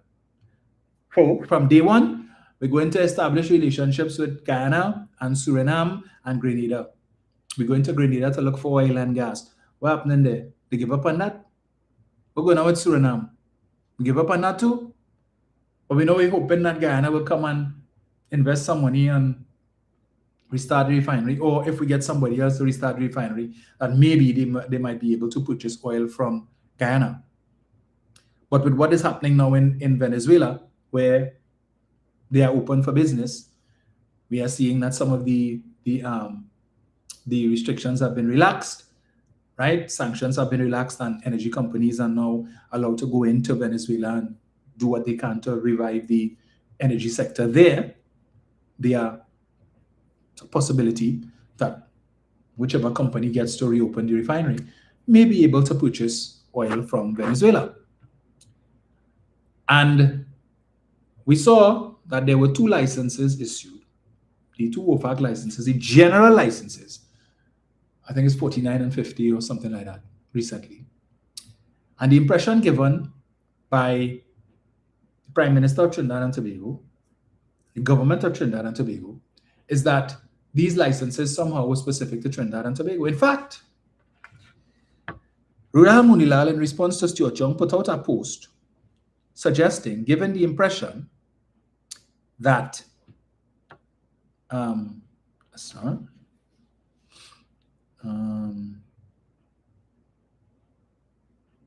need to save this.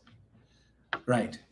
And given the impression that those 2 licenses were issued by the government of the United States because of the efforts of Kamala Persad-Bissessar and her government. So it's because of them that Donald Trump decided, well, you know what, let me issue these 2 licenses to allow energy companies from around the world to go into Venezuela and try and see if they could make some money out of the oil. Yeah, Trump taking instructions, or he taking advice from, or taking the lead from Mrs. Persad-Bissessar and the UNC. Let me find that for you. You think it's a set of loonies running this government in joke? Oh boy. That's not, let me get this here.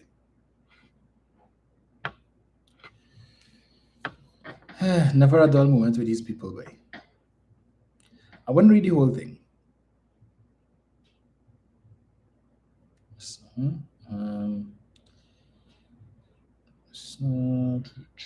is it?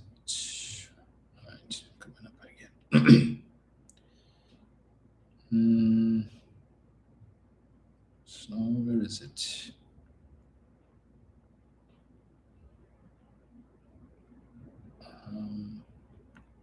Is this it, boy? Yes. Statement on OFAC General License 50 from the Ministry of Energy. The Ministry of Energy and Energy Industries notes the recent issuance of the U.S. Office of Foreign Assets Control, OFAC, General License 50, which authorizes a defined set of companies to undertake transactions related to oil and gas operations in the Bolivarian Republic of Venezuela. This is a result of an enormous, hear this, this is a result of an enormous amount of work since April 2025 by the incoming UNC administration and the unrelenting advocacy of the Honorable Kamala Persad-Bissessar within Trinidad and Tobago and abroad. We congratulate the Honorable Prime Minister for her steadfast and determined leadership. We also express gratitude to the Minister and the Ministry of Foreign and CARICOM Affairs and the Office of the Attorney General for the pivotal roles that they played to achieve this path-breaking moment of success. While the former energy minister was mouthing off inanities each day, we were working smartly and planning. This is a significant development for our national energy landscape. The activities enabled under General License 50 support progress on cross-border gas initiatives that will allow gas from Venezuela fields to be transported through our upstream infrastructure into Trinidad and Tobago's energy system. This creates a pathway for additional gas supply to reach Atlantic LNG and the petrochemical sector. So again, this is a result of an enormous amount of work since April 2025. You all came into office on the 1st of May. The election was on the 28th of April. So I don't understand what the hell they're talking about this enormous amount of work that they did since April of 2025 to bring about the decision of OFAC to grant this general license. So it had nothing to do with all this thing. So Donald Trump decided to bring the USS Gerald Ford, the largest aircraft carrier in the world, this side of the world, and all this radar and everything that cost him $3 million a day and set up in Tobago, and all these US military and artillery and equipment. They did all of that because of the hard work of Kamala Persad-Bissessar in advocating for Dragon. Same Dragon, which on the 1st of May, 10 months ago, she said was dead. That Dragon dead. We would be foolish to think otherwise, because if after 10 years the PNM was not able to bring that to fruition, and why would we think no, anything could be done? This is Persad-Bissessar saying this, Dragon is dead. That's not a priority for her government, but 18 days later, they went begging the US for a OFAC license and told the country absolutely nothing. No mention of that. When did we find that out? In September. 4 months after, when she went to New York and then went to Washington. Then we heard, well, you know, since May the 19th, we had made representation to the US for this OFAC license. But 18 days earlier, she said, Dragon is dead. She pronounced last rites on Dragon on the 1st of May, 2025. And then on the 19th, she decided to do like Jesus and perform a resurrection. Dragon, come forth. All right? But with all this set of grandstanding, the UNC government needs to understand the dynamics have changed. Okay? Because when Stuart Young got the 2-year license that they said, well, you can't do nothing, but you can do with a 2-year license. That's a Cobalt Sweat license, 2 years. Right? The Douglas, waste of time, that quintessential rumcock, that bald-headed buffoon came on Douglas Politics, talk about it. They get a 2-year license and they figure, you know what, you can't do nothing in 2 years. All of that he talk about. Right? Because the time it take for negotiations and all these different things, 2 years will pass, nothing can happen, that Dragon can't dance. But they get a 6-month license. And you could do in 6 months what you couldn't do in 2 years, which turned out to be 3 years, because we got at the expiration of the first year of the first 2-year license, we got an extension for a further year. All right, 3 years. So they call that 2-year license a Kobo Sweat, but I don't know why you call a 6-month license for which after 5 months you've not been able to do anything. None of the requirements of that license have been met and will not be met, right? But when Stuart Chung got that license, the dynamics were different. Okay, the landscape was different because Nicolas Maduro was still in power, Venezuela was still under heavy sanctions, and they were limited in terms of the number of entities that they could do business with respect to exploitation of the oil and gas sector. Now that Nicolas Maduro has been removed by the United States, sanctions have been eased, and this new license, general license, has been issued. And there was a general license in place when Stuart Chung and Dr. Rowley were there. Right? Let's not forget that Mr. Trump would have revoked that general license before our special license was revoked. The general license were revoked before. Okay, about a month or a couple of weeks before ours was revoked. But they make it seem as though it's only Trinidad and Tobago as because of the incompetence of Stuart Chung and Keith Rowley. No problem. But when we had that particular license, Venezuela's options weren't as large or as diverse as they are now. Okay? So, and this is the one thing that needs to be done. We need, and maybe next weekend I'll talk to Stuarty this week and ask him. I'll probably call him next week Sunday so he can explain it to you all, and we could get down into the details, the nitty-gritty. Albeit I know they still had the non-disclosure agreements and the confidentiality clauses, so you couldn't disclose what were the terms and warranties exactly of the agreement, but based on what has been published by somebody who a Venezuelan who was actively involved, significantly involved in those negotiations, and he's now calling for those negotiations, and he's calling for the licenses to be renegotiated now that Venezuela's position has changed, because he is saying that those agreements benefited Trinidad and Tobago significantly, that it was a win-win for Trinidad and Tobago of all the parties involved in that Dragon gas arrangement between Trinidad and Tobago, Shell, and Venezuela. Based on what this individual is saying, Trinidad and Tobago stood to benefit the most. We know that the new OFAC license that they got, the 6 months Kobo Sweat, is different to the one that Stuart Chung and the PNM was able to secure. That it is this new license, this 6-month license, is not as beneficial to us as the license that was cancelled.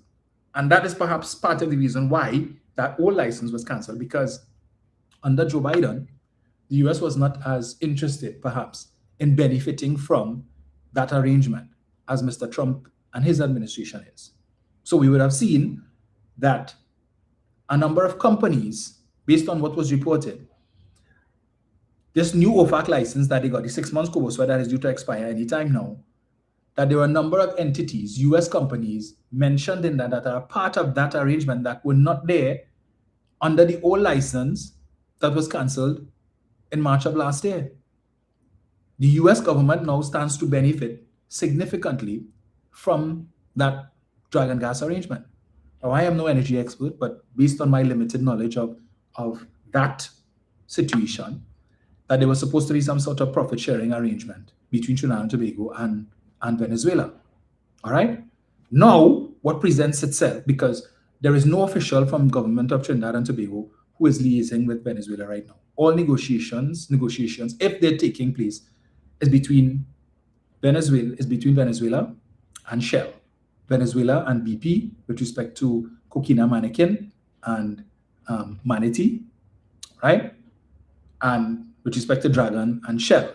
So they're talking directly, because I think they met a couple of days ago with Delcy to speak perhaps on those issues. But what we need to take into consideration is this. Now that this general license is in place and the US government is encouraging these energy companies to go into Venezuela to invest, to fix the aging infrastructure in the energy sector and so on, and basically ramp up the energy sector in Venezuela. Venezuela currently, the amount of natural gas that they flare on a daily basis is more than what we produce. That's to tell you how bad it is. They're flaring more than what we produce. So every day, billions of dollars going up in smoke, literally in Venezuela, because they don't have the infrastructure to monetize that gas. And we could use it. We need it.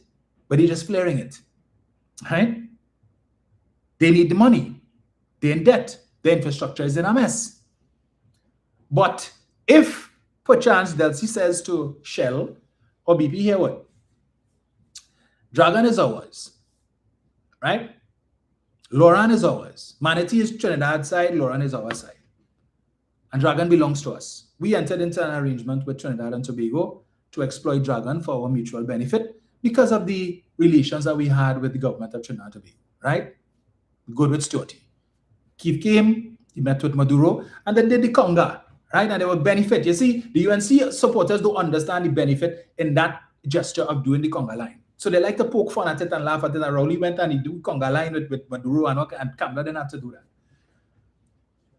But there was merit in that and some benefit to be had from that. Because you see, if the PNM had won the election on the 28th of April and we were in office now, it would have been much easier. In fact, even if Trump won, because contrary to what the UNC wants to convince you, that these licenses were issued, these latest general licenses were issued based on the work of the UNC and Kamla Persad-Bissessa's advocacy, right? It's only because of that, nothing else, yeah? Trump would never speak to Kamla before, never get a phone call. The only correspondence he ever got from her was her congratulatory letter that she sent to him when he was sworn in, telling him about how the Biden administration was a disaster and the woke culture and all kind of nonsense. But otherwise to that, he has had no correspondence. He's never seen it fit to pick up the phone and call her, to talk to her. He's spoken to other world leaders, has not spoken to her. But the UNC want to give you this impression that she's so important. And Trump has so much respect for her. Well, we will see in about 6 days' time, right? But this impression that they want to give you that, yeah, it's because of what they did. But yet still, you have not had any conversation with Delcy, who in charge. But if Stuart Chung was the prime minister today, guess what? There would be no question. Right? Shell wouldn't have to be going there negotiating on behalf of the government of Trinidad and Tobago. No. Stuarty would have, because he would have retained the position most likely of Minister of Energy because of his in-depth, intimate knowledge of the sector and all that he would have done and the relationships that he would have established with all of these heads of these various energy companies who used to be calling him by first name. Stuart, you come into this energy conference. Stuart, you come into that energy conference. And he was just at the time, this was before he was prime minister. So he was minded to hold on to that portfolio. But I can assure you that if he was prime minister today, even with Mr. Trump as president and this development took place, because they would have gotten rid of Maduro with or without Trinidad and Tobago's involvement. All right?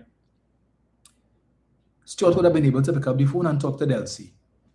And there would be no ambiguity. No, well, I wonder, boy, if we could. The fact that we're still wondering if Dragon will be a thing because of the relationship, the strained relationship between Venezuela and the government of Trinidad and Tobago. And Venezuela took note of certain comments that Mrs. Persad-Bissessa made just last week at that CARICOM Heads of Government Summit, right? And Delcy rebuked her for those comments. That Delcy took time out of her busy schedule as the president to respond to Persad-Bissessa's comments, which she took serious umbrage to, tells you something. So you want to get the people's gas, but continue to make statements that upsets their leadership, right? And they said they don't need no help from the PNM, they need no help from Stuart Chung. Well, okay. Well, all right.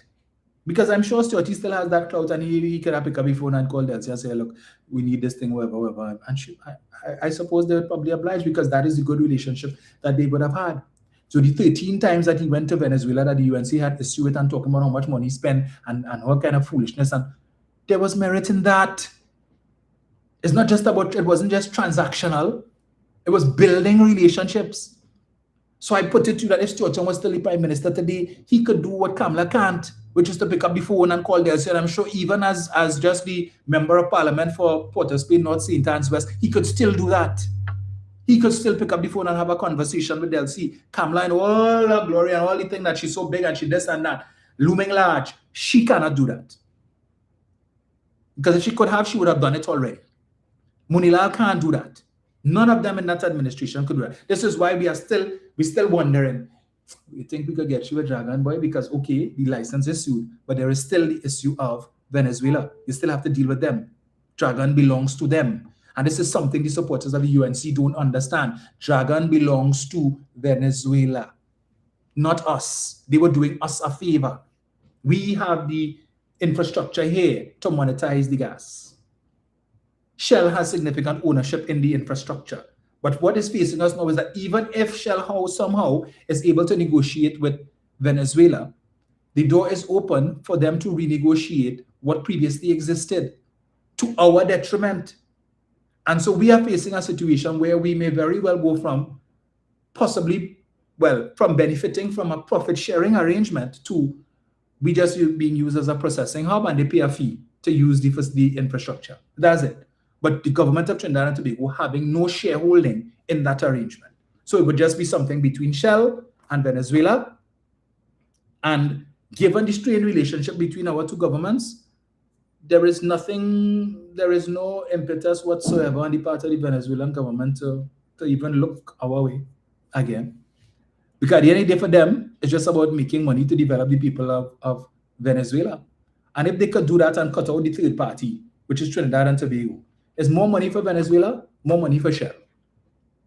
Right?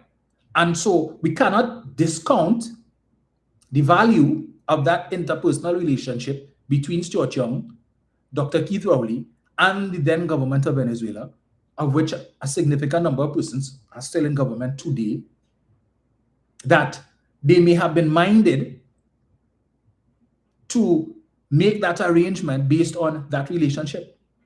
So now, with the exclusion of that, it could be simply transactional. Venezuela needs money. Trump has eased some of the sanctions. We are now open for business. We have over 200 trillion cubic feet of natural gas available, of which Dragon is just one small portion in the Mariscal Sucre field. Hey, well, you come. And if somebody comes in and they say, well, hey, what? We're willing to offer you a better deal than what you were getting with Trinidad and Tobago for Dragon. And we don't need the infrastructure. Because remember, Maduro canceled the 20-year license and the 30-year license. So right now, we're back to square one. So Shell don't really have anything. BP don't really have anything. They're just looking to build and hoping that they could build on what previously existed and the relationships that were previously established. So Delcy could very well say, well, here what? So and so offer us some Exxon Mobil offer us something better for Dragon, and also here what? To hell with all you. We good. We going with them. And Exxon has no interest in Atlantic LNG plant. So they could bring their equipment to the region and they pump the gas into whatever vessel they bring, wherever they plan to use in Guyana when they start to develop their natural gas sector there. They bring the equipment here, if it's a ship or a tanker or whatever it is, and they develop the infrastructure, pump it in the tanker, and they go outside and they sell it, and they pay Venezuela what they had to pay them, and they take their cut. And if they had to pay the US government, whatever, and to hell with Trinidad and Tobago. Because now it's strictly transactional. There is no personal relationship, right, between the government of Trinidad and Tobago, anybody there, and the government of Venezuela. In fact, they have designated our Prime Minister persona non grata. That is the extent to which they have gone. And the absence of that personal relationship. You know what I mean? We good friends. So, yeah, gosh, I know. We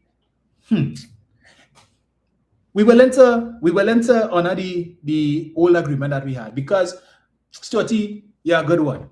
Keith, you're a good one. We willing to. All right, even though it benefited only more, but we still have all this set of gas here now that all these other companies coming into the country and we will be benefiting, and they are going to assist us in rebuilding our infrastructure. We're going to make money. So we allow a letter, no problem. And I'll take that as a gesture of good faith, being the good friends and good neighbors that we are, and to promote that, because we recognize you all did a lot for our people when they fled. Those who came to your country, you were willing to register them and allow them to live and work in your country, and you help them out and so on. All right, we could be willing. That now is out the window.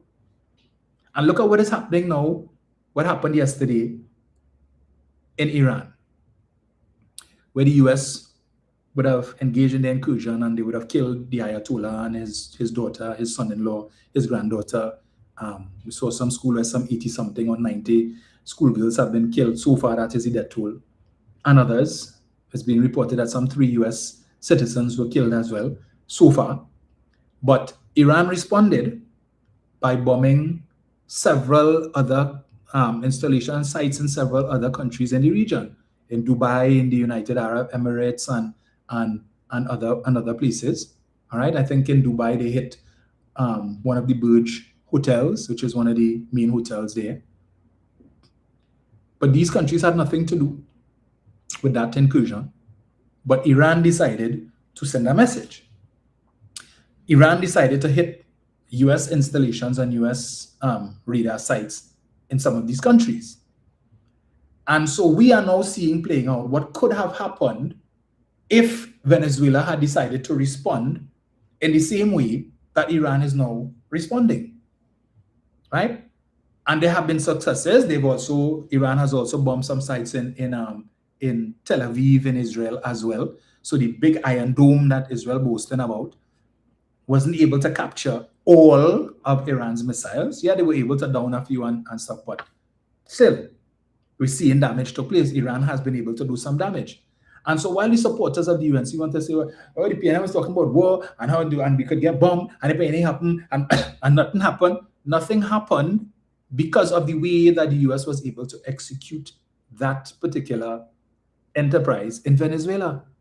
But I would have played for you all a few weeks ago when that happened, where Donald Trump is on record as having said that it went better than they had expected, that they were expecting to have to carry out a second wave based on the response that they expected and anticipated to come from Venezuela, based on the rhetoric and based on what they would have heard, the pronouncements from Nicolas Maduro and the head of the army in Venezuela at the time, that if it is that the US decides to try and come and take Maduro and to bomb, that they will respond in a certain way, that if they are attacked by the US, that they will hold Trinidad and Tobago responsible. They said that.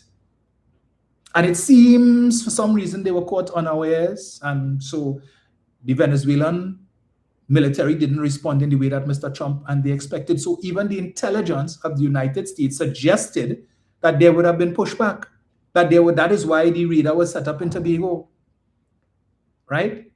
That is why it was set up there, because there was an anticipation or an expectation on the part of the US that anything can happen, and Venezuela could have made good on the threats that they made to hit Trinidad and Tobago if they were bombed by the US. And now we see Iran would have made the same threat, but they were able to make good on their threats. So we are seeing being played out in real time now what could have happened. The first thing Iran did was to target radar sites where the US has radars set up in various areas, to take out their radars so that to basically blind them, to give Iran an advantage. And because we knew that about this radar in Tobago, if Venezuela had the opportunity to respond in the same way that Iran did, then the possibility exists that they would have targeted that radar in Tobago, and the lives of the persons who live in the vicinity of that radar would have been under threat. But not only that, we saw the Iran bomb, I think the airport in Kuwait and I think another airport somewhere in one of those areas as well. I saw some high-rise building in the United Arab Emirates was hit.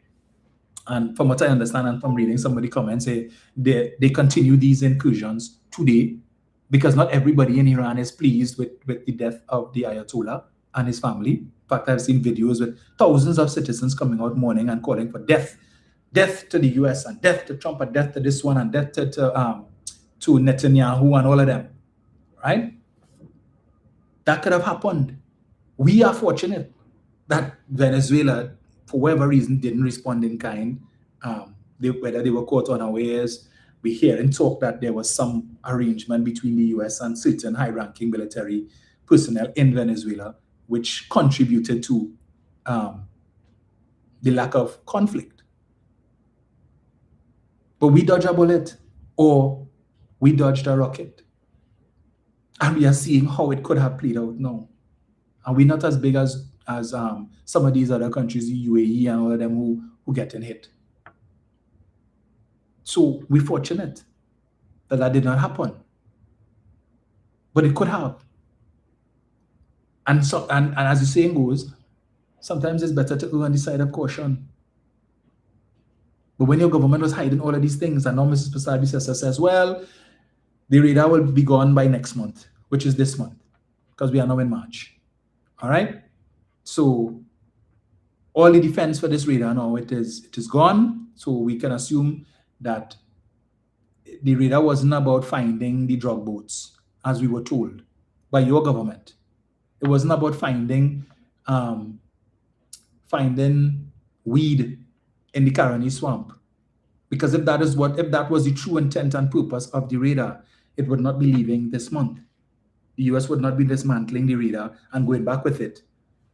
We heard our government say that our radar system is inadequate, inefficient, and therefore this radar system in Tobago is much needed to assist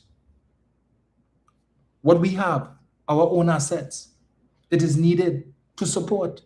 But now we hear it is about to leave, which would now put us back to where we were at square one with our radar, our inefficient radar, our ineffective radar. What has this government done to secure their own new radar? Were they told in advance, well, listen, this is a temporary thing? Were they told we will only be here for 2 months, 3 months? So you acknowledge that our radar system was inefficient, insufficient. You did nothing to secure, to boost, nothing. You didn't say, well, all right, well, here what now? When you are leaving, since this radar is supposed to assist in the interceptor of drug boats, because that's what we were told, had nothing to do with any impending incursion of Venezuela and the possibility of air-to-surface missiles or surface-to-air missiles, whatever it is they call it. And so the purpose of this radar is to shoot down that. And we've seen over the last, 24 hours or so, some of these radars in action and how they work, right? To be able to intercept these missiles before they hit land so that you could take them out in the air and avoid civilian casualties on the ground. We've seen it. But we were told it wasn't for that purpose. It was used to find the boat in the Caroni swamp with all of the drugs, and it was specifically to treat with boats. And the drug boats had nothing to do with aircraft. So we can assume, based on the utterances of the Prime Minister, that this radar is going to be leaving this month, that there are no more drug boats, there is no more human trafficking taking place, all the drug boats have been blown out of the water, there are no more, and therefore there is no need for the radar anymore. Trinidad and Tobago's borders are now no longer porous, we are safe, there's no threat from any of these boats. That is what we have to assume, right? Because that was the sole purpose. Because if those things still exist, then we still need the radar. But it is going, and soon it will be gone. So you would only remove it if the threat that it was supposed to identify no longer exists. And since they told us that the reason why we had so much murders in the country was because of these drug boats and the human trafficking and so on, we can expect that going forward, there will be no more murders in Trinidad and Tobago for the rest of the year, save and except for domestic murders, husband and wife, man decide to kill the wife because he get horn and kill himself, something like that. Things that are unrelated to human trafficking and drug trafficking. That's the only reason. Because if that is why you set up the radar, if the threat still exists, you're not going to take the radar and go with it. Okay? Unless the threat has been neutralized. So all the drug boats, and they're talking about, well, the reason why all of these businesses closing down is because the drugs dry up and they can't bring in the drugs again because of the radar and the drug boats. Well, okay, that's what you all say. So show us these statistics that say that the drug boats, all of them blow up and there are no more threats. But we saw they blow up one in St. Lucia, was it? Recently, a couple of weeks ago. I think 3 nationals of St. Lucia, wherever it is, died on the boat and so on. But the radar is leaving. The $3 million a day radar is leaving this month. So your government lied to you, basically. We see now that if we were unsure or we were willing to give them the benefit of the doubt that the radar had nothing to do with the incursion into Venezuela to remove Nicolas Maduro, if we had any doubts before, those doubts are now removed. All right? All the artillery that was here, the USS Gravely to do all of the training and thing, and the pave road and build school and fix school, all that kind of rubbish that we were told. It ceased, all these things stopped. So the roads no longer need paving. Right? The roads in Tobago no longer, how many roads did they pave, by the way? Since we were told by the Prime Minister that that's what they were there for, to pave roads and to pave the tarmac. Was that done? How many roads did they pave in Tobago? How many roads were paved in Trinidad? How many schools? Because we were told that's what they came here to do, fix schools. And so how many schools did they fix? How many? But most of the Gerald Ford is gone. Right now it's in the Middle East. All right, the Gravely is no longer here. All of the stuff. So the remnant, the remnant of that, the radar, that's the last to go. And then when I right. So Mr. Trump had no interest and decided he will, again, let's even except for the energy sector in Venezuela. His sights are now turned to Iran. And he's asking the people of Iran to topple the government. So I give Ole a head start. I kill the Ayatollah and his family and certain top military persons in Iran. Ole do the rest now. So right now Iran is facing civil war because everybody who has ambition to take leadership would now be putting themselves in place. In fact, I was listening to what is it? MS Now, I think is the new name for it, formerly MSNBC this morning. And they were saying that the Chief Justice, the President, and I think somebody else, Prime Minister, something, in Iran, they are now in charge of the country and they are looking to put things in place to appoint a new supreme leader. And that Israel and the US and other areas are trying and hoping that they would be able to prevent that, because all you would have simply done is to remove Ali Khamenei and replace him with somebody else. And the same thing goes on. Same system of government goes on. The same thought process, I would imagine, because again, the majority of people who were part of the regime under him still there, just like in Venezuela. Maduro is gone, but more or less everybody else is there, even except for the one or two persons who were identified as being traitors, and they'll get rid of them. It's the same people we're dealing with, the same National Assembly, the same Supreme Court, everybody who was there under Mr. Maduro is still there. So now what is happening in Iran? Likely to lead to civil war. Because where do we go from here? What was the plan? So, okay, we get rid of the Ayatollah. Then what? Then what? Who we put? Who? Which brings me to the next point. Never a dull moment in Trinidad and Tobago with your beloved government. Not mine, yours. Right? But don't cuss me. Right? But so the government of Trinidad and Tobago wasted no time yesterday in putting out a statement in response to what took place in Iran, right? A faux pas of monumental proportion. They put out a first statement and then they had to retract and put out a second statement, which I think they retracted as well. But we will do a comparative. So this is the government announcing basically that, yeah, well, we're not waiting for CARICOM to put out no statement or joint statement. No. We talking about ourselves, to hell with them. I didn't tell Oli already. Trinidad and Tobago, forget that. If CARICOM want to say something, that's their business, but we will speak because our Prime Minister is going to Florida on Saturday and she needs to make sure that Mr. Trump knows who she is. And she's hoping to get more than a handshake and a photo op. All right? She's hoping for more than that. And therefore, anything that she could do to get his attention between now and Saturday, she will do. So we put out a statement saying, we support the United States. We want to endorse the fact that Mr. Trump only invite of all the CARICOM countries, you only invite Trinidad and Tobago and Guyana, and the rest of them suck salt. Now time with them. Where is it?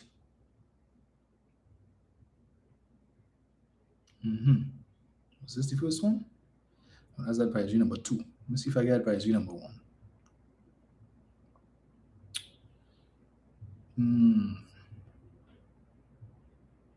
So give me 1 second. Let me find this. Let me see.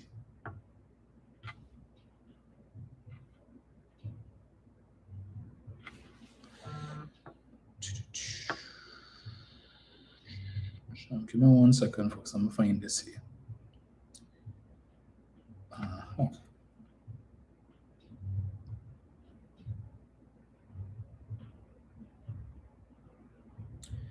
Right, so that was the second one. I'm trying to find the first one. Where is this thing?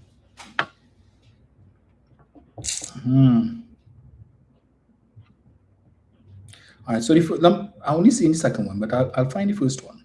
Yes.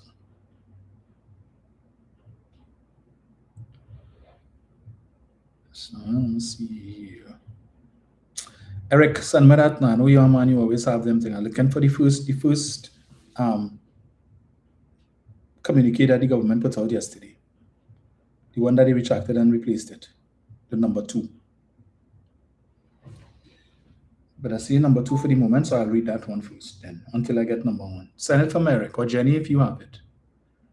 The government of the Republic of Trinidad and Tobago wishes to express its support for the actions of the United States of America and its allies aimed at preventing oppressive regimes from acquiring nuclear weapon capabilities that would jeopardize international peace and security. The proliferation of such weapons is a grave threat, not only to regional stability in the Middle East, but also the global community as a whole. All right, let's see. See here. Right. The government of the Republic of Trinidad and Tobago also stands in firm solidarity with our brothers and sisters across the Gulf region, including those in the UAE, Kingdom of Saudi Arabia, Kingdom of Bahrain, and the State of Qatar, who have come under attack, and condemn in the strongest possible term any acts of aggression that threaten their sovereignty, security, and stability. Safety and security of Trinidad and Tobago nationals in affected countries remain a paramount priority for the Ministry of Foreign and CARICOM Affairs, and in light of reports of missile attacks in several locations, all nationals in impacted areas are strongly urged to shelter in place and adhere strictly to the guidance of local authorities. Thank you, sir. Right? But in the previous, well, then they sent out the second one, where they decided to commiserate to those persons who would have lost their lives when they realized that people were dying. So, let's see. Right. When they read that some 40 schoolgirls had been killed, they retract and then put out another statement. There was no need for them to put out anything, or surely amount. But no. Let me see. So, something here. Right. So they put out the two statements. The first one they put out, they realized that it was rubbish, and then they put out the second one. So let me get this. Yeah, they put out the second one where they reference, loss of lives, and they express solidarity with those persons who lost lives and so on. And I think they may have pulled that one as well. So let me see. Was that necessary? No. But let's see what the government of Grenada decided to put out. Because they were a little more measured and they didn't feel the need to respond like 10 minutes after the thing happened. Because everybody want to make sure you're ahead and that Donald see you before your statement gets lost in what everybody else puts out. Here's what the government said of Grenada, right? The government of Grenada expresses deep concern over the recent escalation of hostilities in the Middle East and notes with alarm reports of retaliatory actions affecting parts of the Gulf region, which risk widened instability and the attendant dangers to civilian lives and infrastructure. Grenada urges all parties to refrain from any further actions that may heighten regional instability or exacerbate humanitarian suffering. Grenada calls on all parties to exercise maximum restraint and to avoid any further military action that could endanger civilian lives or broaden the conflict. We reaffirm the importance of respecting the sovereignty and territorial integrity of all states, consistent with the principles of the United Nations Charter. Grenada reiterates that dialogue, diplomacy, and de-escalation remain the only viable pathways toward restoring stability and preventing further humanitarian impact. We encourage all actors to return to constructive engagement. Grenada remains committed to supporting international efforts aimed at promoting peace, stability, and the protection of lives. So that is Grenada's statement. What was Trinidad and Tobago's statement? Kill them violently. Basically, we support up north. Right? That's our statement. We support up north. No mention there by Grenada that we support in one side or the other. No. None of that. But we felt that we needed to state outright, hey, we support it. Up north, we support it. Just letting you know. Right? In case you're doubting. And we want the world to know too. Ah, boy. They don't learn, they will never learn the benefits of neutrality. The benefits of neutrality. It's like they don't understand that there are potential hazards to you doing things like that.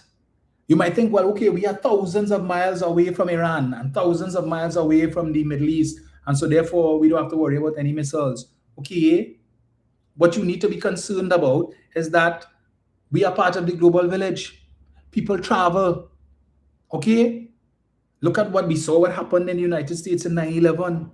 They didn't need to fire a missile from Iran or Iraq or Afghanistan. What did they do? They hijacked planes to make their message known and felt. We have embassies around the world.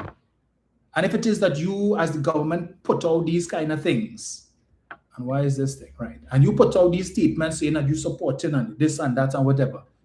You have sleeper cells who could take issue with that and say, oh, Trinidad and Tobago government, really? Well, all right. Next thing, you hear something happen at our embassy or our high commission somewhere in the world. And because look what is happening, I think in I can't remember which country, I think it's in Pakistan or Sri Lanka, one of those countries where the citizens attacked the US embassy.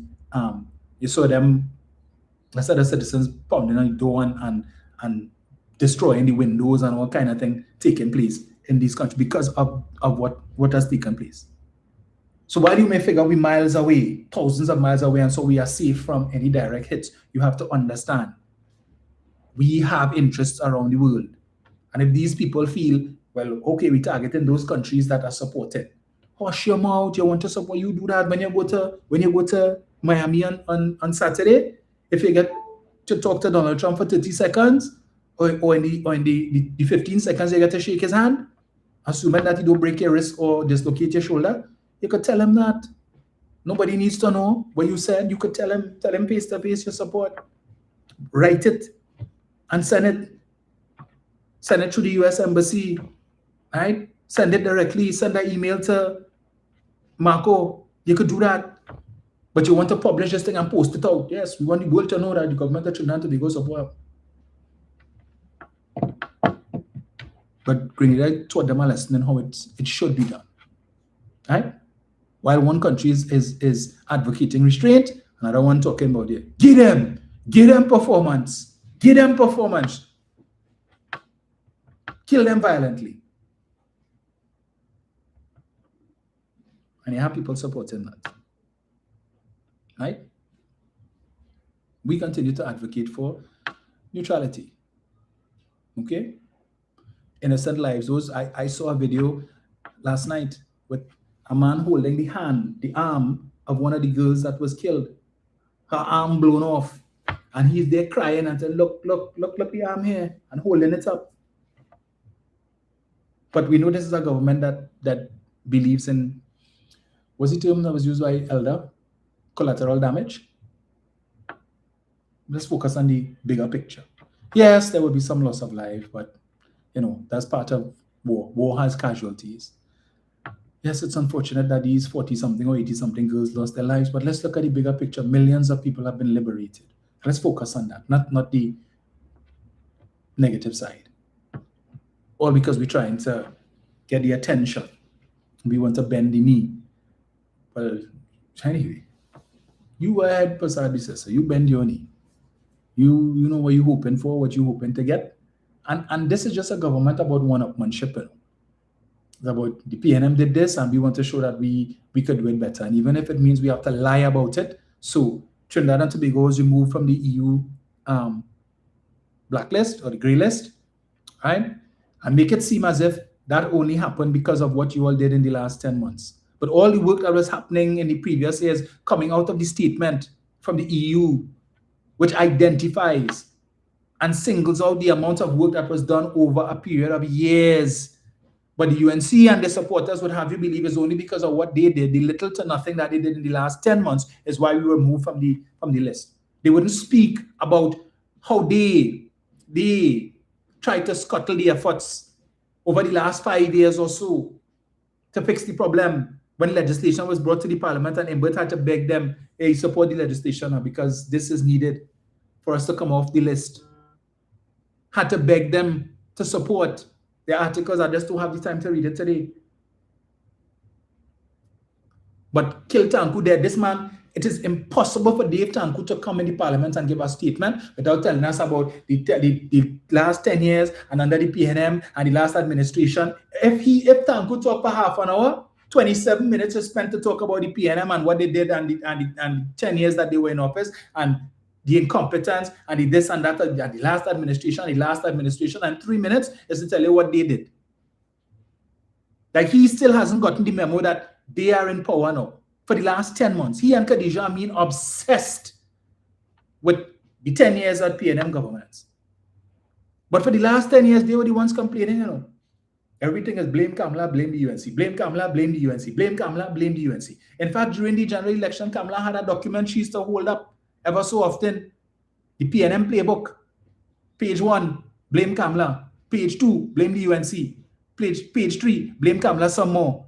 That's what she used to be coming with, is blame. That's all they can talk about. The PNM did this, and the PNM did that, and the PNM didn't do, and the PNM didn't do, and the last 10 years, and for 10 years.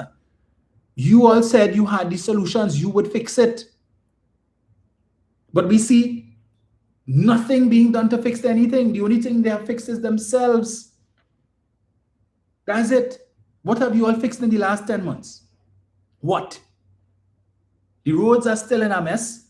And then when we raised the issue, but you all were there for 10 years. Why didn't fix it? Because we didn't have the money to fix it. And when we tried to get the money to fix it, well, the last administration, every avenue that they looked at to fix it, the supporters of the UNC had a problem.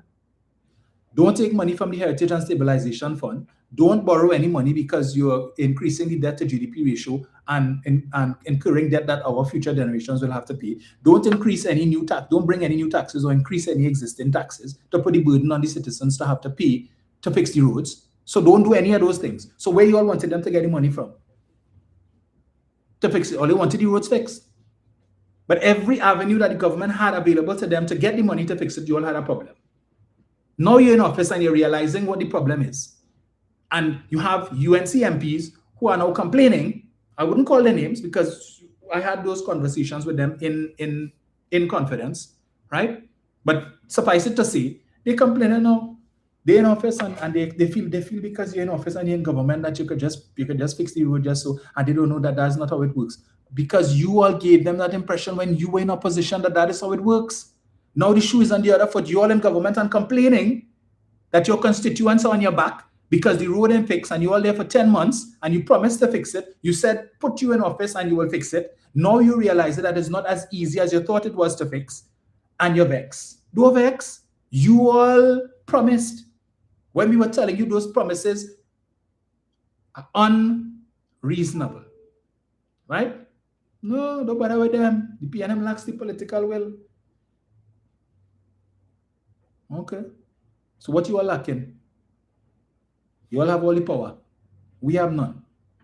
We had to be begging every week, sending all the letters and hoping and praying that we get a response. And that the response is not a generic one and one that identifies a specific time frame in which you all will come to fix, which we don't get. I have people coming to me asking me about the community center in Samaru village, which is in a mess, which was vandalized and everything stolen. I have written to the minister. I asked the minister about it in the parliament. He told me, send you a letter and you will look into it. I sent you the letter, no response yet to date. 10 months. Well, I asked her in October.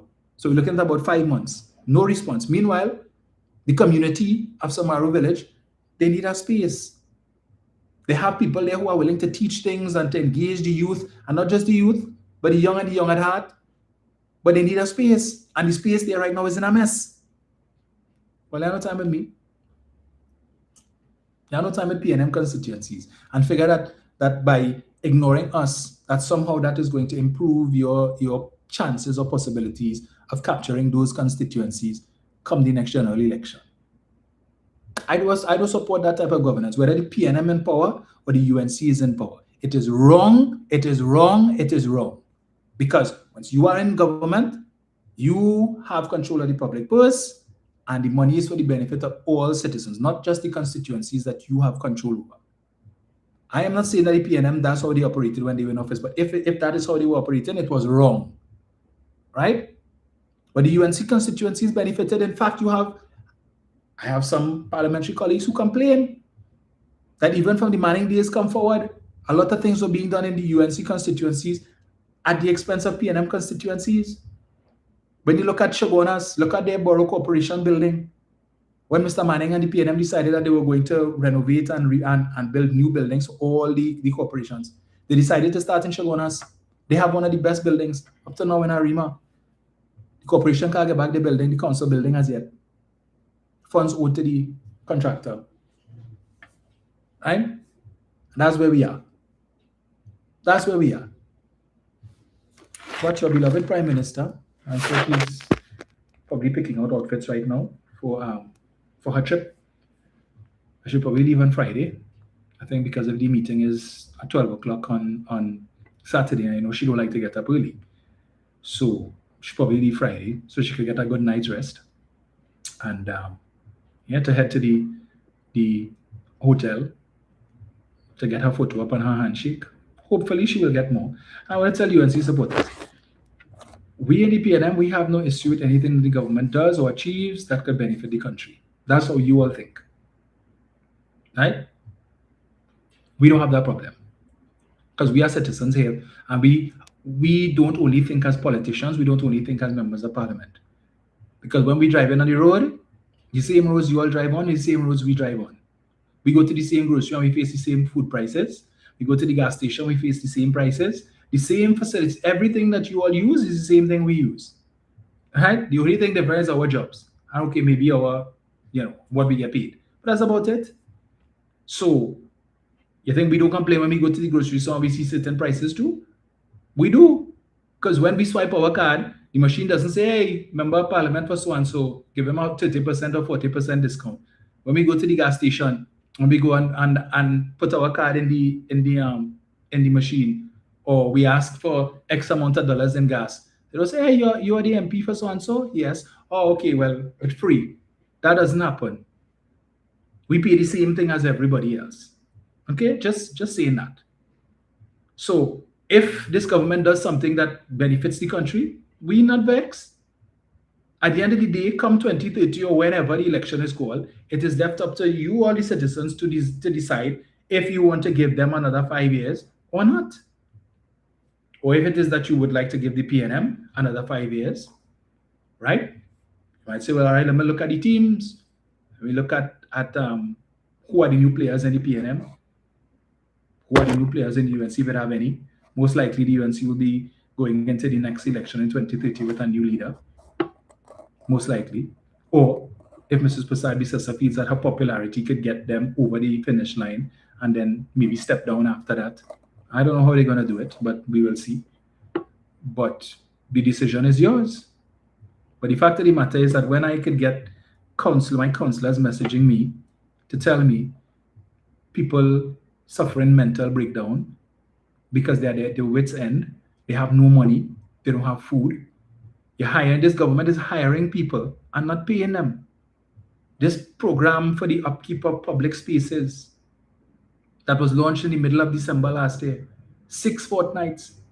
And so far they've paid, some people only get paid 1 fortnight, some people get paid 2 fortnights, and some people have gotten paid no fortnights. One of the persons whose names I submitted, this gentleman has been working diligently every day, and up to now he hasn't gotten paid.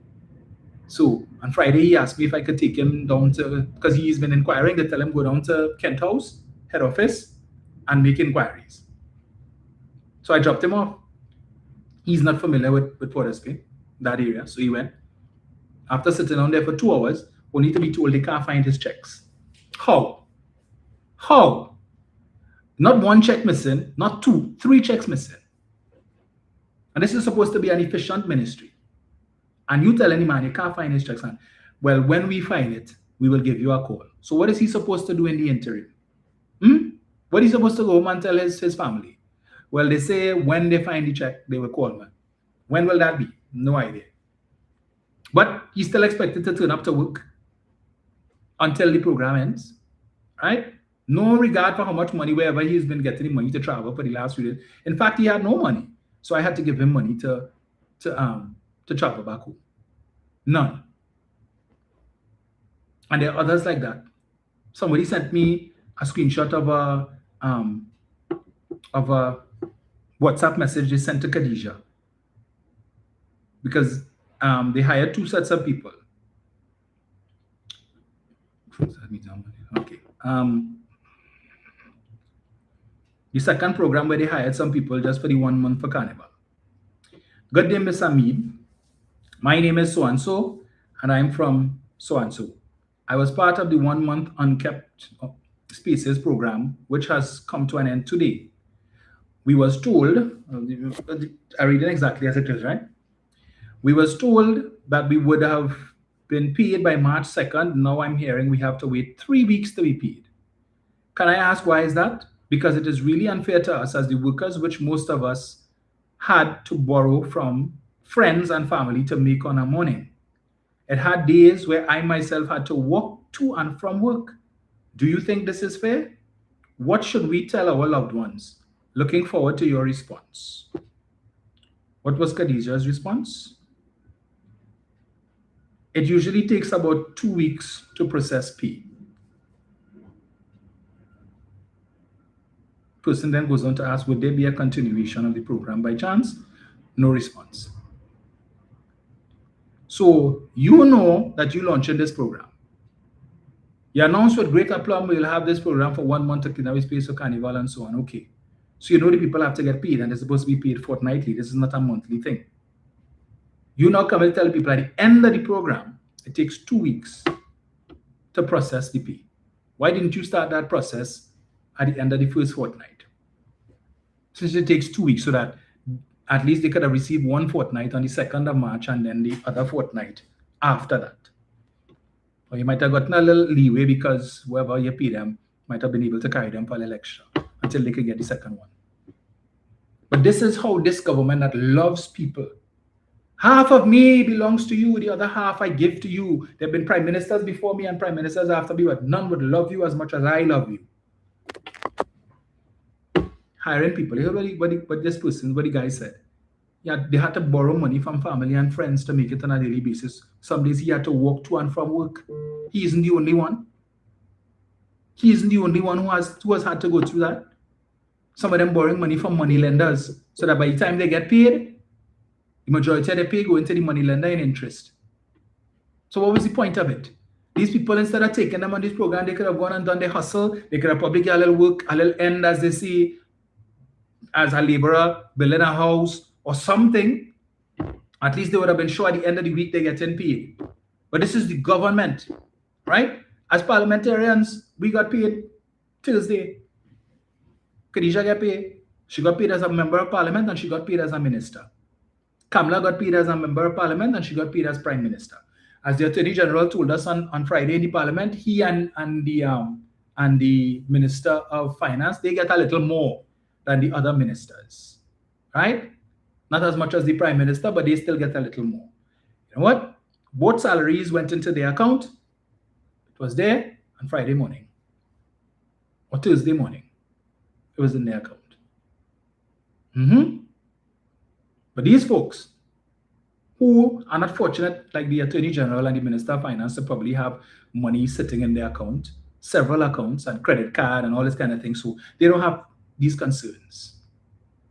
When they go to the grocery, they don't have any worries. They don't have to look at price and put this back down, and they don't have to worry about, they put stuff on the counter, and as it is being processed by the cashier, they're only looking at the screen and wondering if they had to put anything back, if they have to suffer that embarrassment of putting stuff back because they simply don't have enough money. The Attorney General will have that problem. Mrs. Posabi-Sessa doesn't have that problem. Khadija doesn't have that problem. Dave Tanku doesn't have that problem. They put a lot of people in that situation and they couldn't care less. Couldn't care less. But that's what they're doing to people. Poorest of the poor. Telling these people. And I told you all the same thing they did with the people who won the 3-month project. Right? 3 fortnights later, you ain't pay the people yet. So if I were this guy, I would not take anything Khadija said it would take 2 weeks to process, because they may very well reach the end of March and still ain't get paid. But they boasting they put aside 700 and something million to hire people and not paying them. But their money not sleeping out. No, but these poor workers, their money must sleep out. For 2 weeks, 3 weeks, a month, it must sleep out. Whenever you get it, say thank God. I tell you.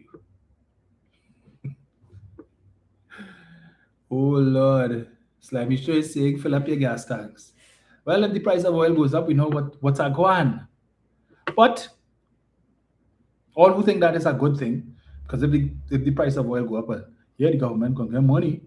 Remember, taxes and royalties. That's what we will get. Okay? Not getting the full price per barrel, because the companies that are producing the oil, finding the oil and marketing it and selling it and so on, they have to get their money. So they pay their obligations to the state, taxes and royalties. But understand, if the price of oil goes up, then the amount of money that we have to spend on refined fuels also goes up.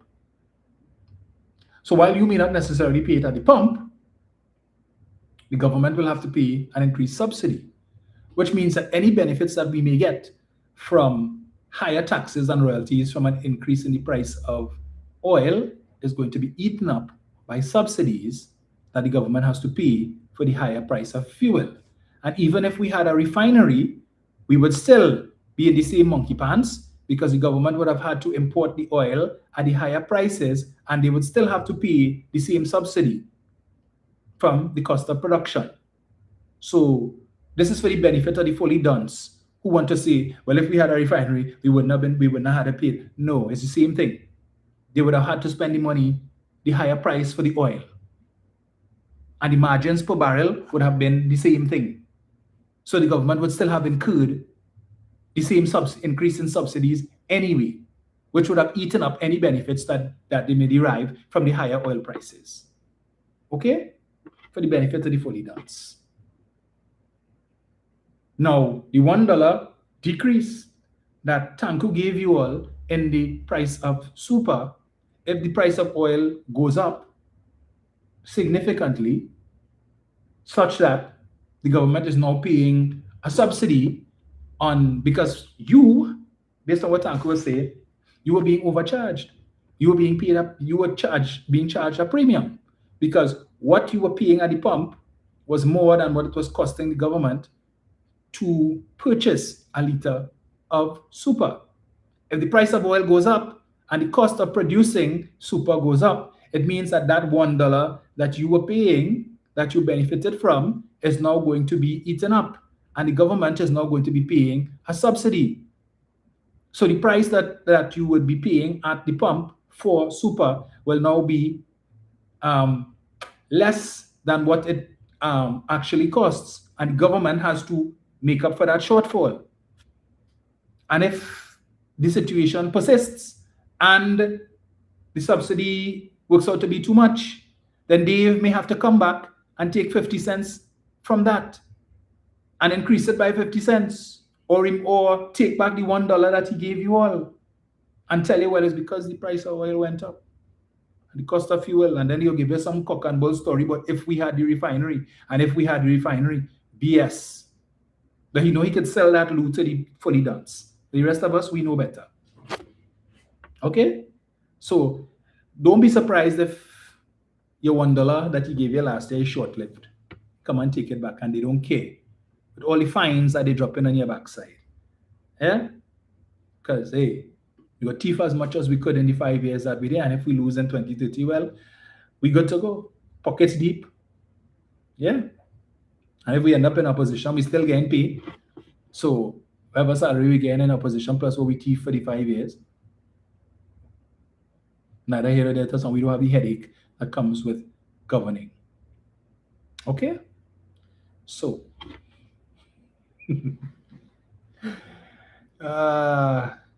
Lucy Wesson is saying, giving them too much ideas. You just may have, I should have people who, they probably think about that already. David McCarthy is saying Alexander has to pay for his slandering mouth. Right. So in the case of Alexander, where Andrew Gabriel would have sued him, the matter would have gone all the way to the Privy Council. So in the first round, the lower court, the High Court would have awarded him, Andrew Gabriel, $750,000. The matter was appealed by Philip Alexander, and the appeal court, while agreeing that he did in fact slander, that the amount that was awarded to Andrew Gabriel should be reduced to $10,000.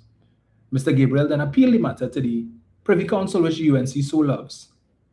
And the Privy Council say, well, we don't agree with that, the decision of the appeal court in Trinidad and Tobago, that $10,000 is what should be paid. So they've now sent the matter back to the High Court for a reassessment, so that Mr. Alexander could have to pay some $750,000 or whatever the court decides. However, Mr. Alexander has indicated, based on the latest live that he did, that whatever amount that the High Court then gives to Mr. Gabriel, awards him, if Alexander finds it too high, he's going to start the process again, and then he's going to appeal, and then he's going to go to the appeal court, and if the appeal court doesn't uphold, and even if the appeal court upholds what the decision of the lower court, they're going to go back to the Privy Council again, and this process could drag on for years. Meanwhile, look at who are his attorneys: Douglas Menz, Senior Counsel, and others. Douglas Menz is not cheap. But you know why he's able to afford Douglas Menz? Because some of you all decided on April 28th that you were not going to vote, and some of you all decided to cast your pearls to swine and give the UNC a vote. All right? Allowing Kamala Persad-Bissessar to bless Mr. Alexander with the position of senator and the position of minister in the Ministry of Housing, where he does precious little to nothing on a daily basis and collects over $70,000 a month. So now he's able to afford an expensive Prado, and he can afford high-priced attorneys and whatever else he spends his money on. Courtesy. I will leave it there. Right? But some of you all know which category you fall into. But it's your taxpayers dollars paying for that. Okay? At the end of the 5 years, come what may, Mr. Alexander's pocket is going to be richer, all the richer for it, thanks to those who chose not to vote, because you was vexed with Rowley, and you're vexed how Stuart Young became Prime Minister, and you decided to give your vote to the UNC, and now you're regretting it 10 months later. Your circumstances not improved. Yeah, you get 10%, but they take back a chunk of it and all kind of thing. You're paying more in NIS, you're paying more the grocery, you're paying more for your license, you're paying more for your passport. Yeah, basically everything you're paying more for.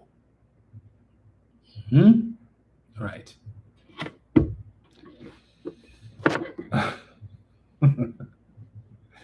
Leonard Bain says taxpayers are poorer. Yes, they are. Yes, they are. But these ministers, so you take a man from parliamentary secretary and make him a minister in the office of the prime minister. So he collected more salary. What is he doing? How has his portfolio increased? So he's entitled to a bigger salary, more perks at the expense of the taxpayer. Some of whom they get in they pay late every month. But rest assured, these ministers, their pay is in their account on time every month. Parliament don't stick with that. Right. Sarah Richards is saying it's amazing how all people who look like Dave Arjun and them, all they could talk about is who rubbing up on who and who's pin small and really, I didn't really know what was that. You see, that's the unfortunate reality of the fully dones. That's all they could talk about, because after 10 months in office, they have nothing that they could boast about with respect to the performance of the government. Nothing. Okay? All the promises that they made. How has the citizenry benefited? Nothing to show. Every little thing is, oh, Kamala, this energy, but I mean, come on. You think she have a lot to study? How did she refer to some of you all who had issues with the increased fines as being of sub-level intelligence, was it? In other words, all your dotish. Let me see. Slimy Show says, I'm surprised the teachers union not up in arms about open AI in schools. I made a whole video and tagged them. Well, right now their focus is on salary increase and the fact that the minister not taking them on. So yeah, and the fact that the ministry took away the access to the employee assistance program for those teachers who are under stress and who need somebody to talk to. And yeah, so that's the focus right now. But, you know, I guess they ain't really concerned right now. They probably figure, well, you know, the government ain't gonna really do anything. But I can assure you, with a man like Dominic Smith at the helm of the Ministry of Public Admin and AI, they should be concerned.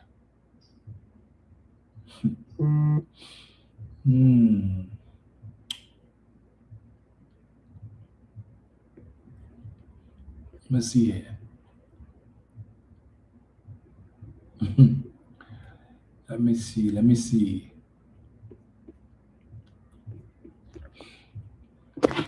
Let's touch on. How is it going? And this issue with this Brent Thomas thing, you know, I can't understand the UNC's. Well, no, let me not say I can't understand. The UNC has a passion for supporting people who are alleged to be involved in criminal activity, right? And they keep talking about this Brent Thomas thing. I don't understand what is Kamala's obsession with it, and that she felt she needed to go to St. Kitts and Nevis and talk about that and raise it, because you're toting.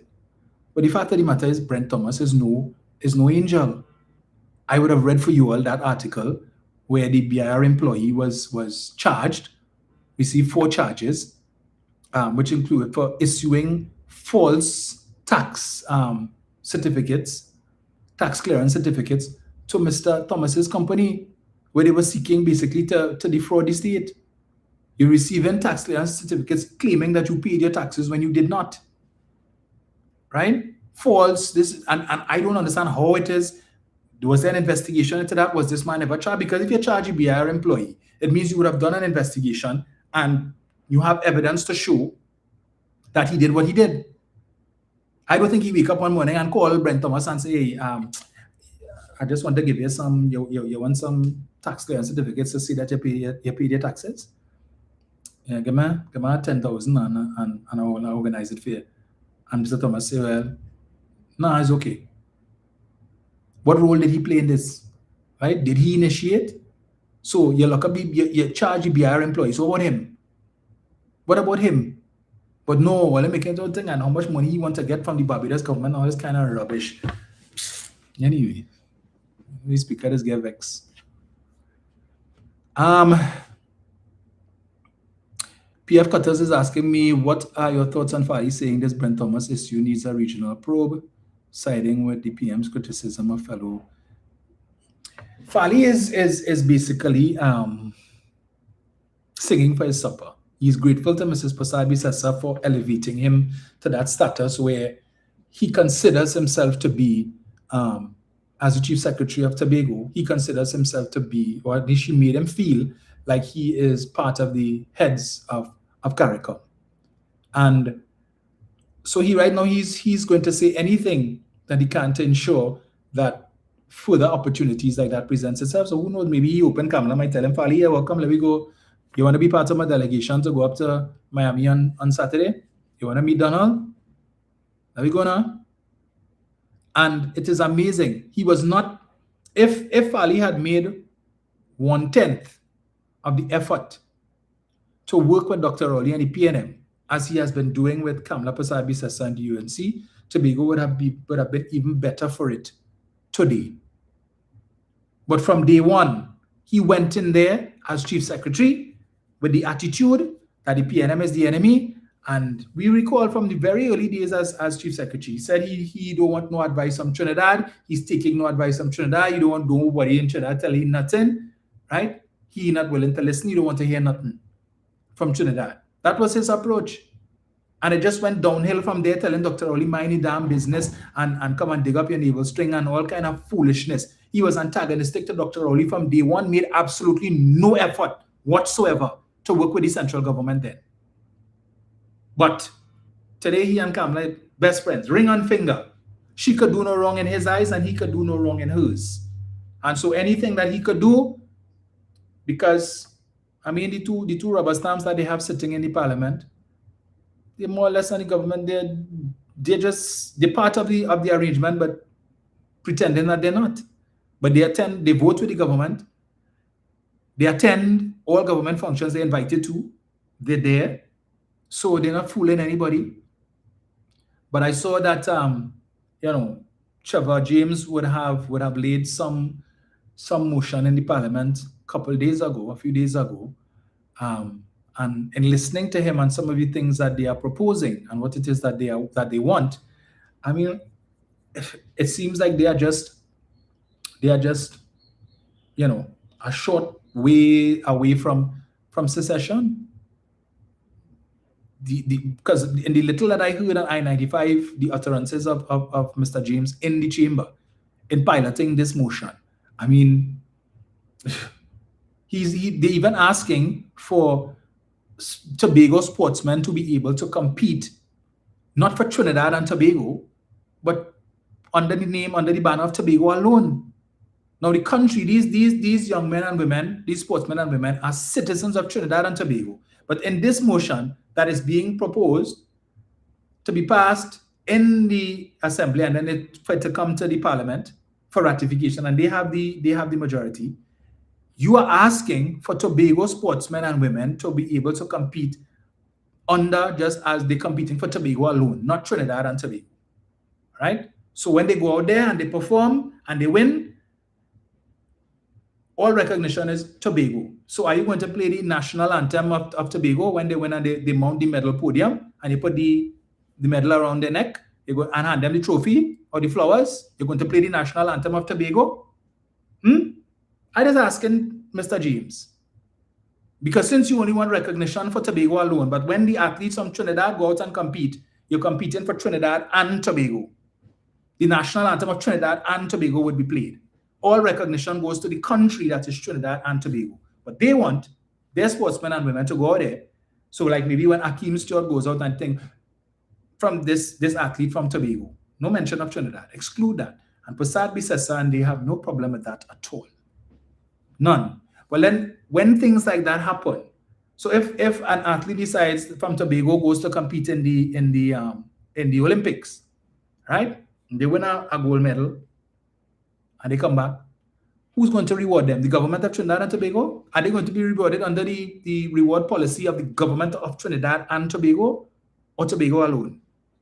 And are you all going to include in your budget now a new line item, monies to pay athletes, So you want the money that belongs to Trinidad and Tobago to come to Tobago to pay Tobago athletes only, but no recognition for the country that they belong to. And the government of Trinidad and Tobago has no problem with that. But let me see when they bring that nonsense to the parliament. Let's see what they're going to do. Let's see that. That's the nonsense. And the encouraging. Where is Watson Duke? With all the bacchanal that happened with the Blue Wave and the empty shells in Tobago and so on. Like Watson give up his flippers, his wetsuit, like he get mildew, can't find it, throw it out. Not one word from Watson Duke.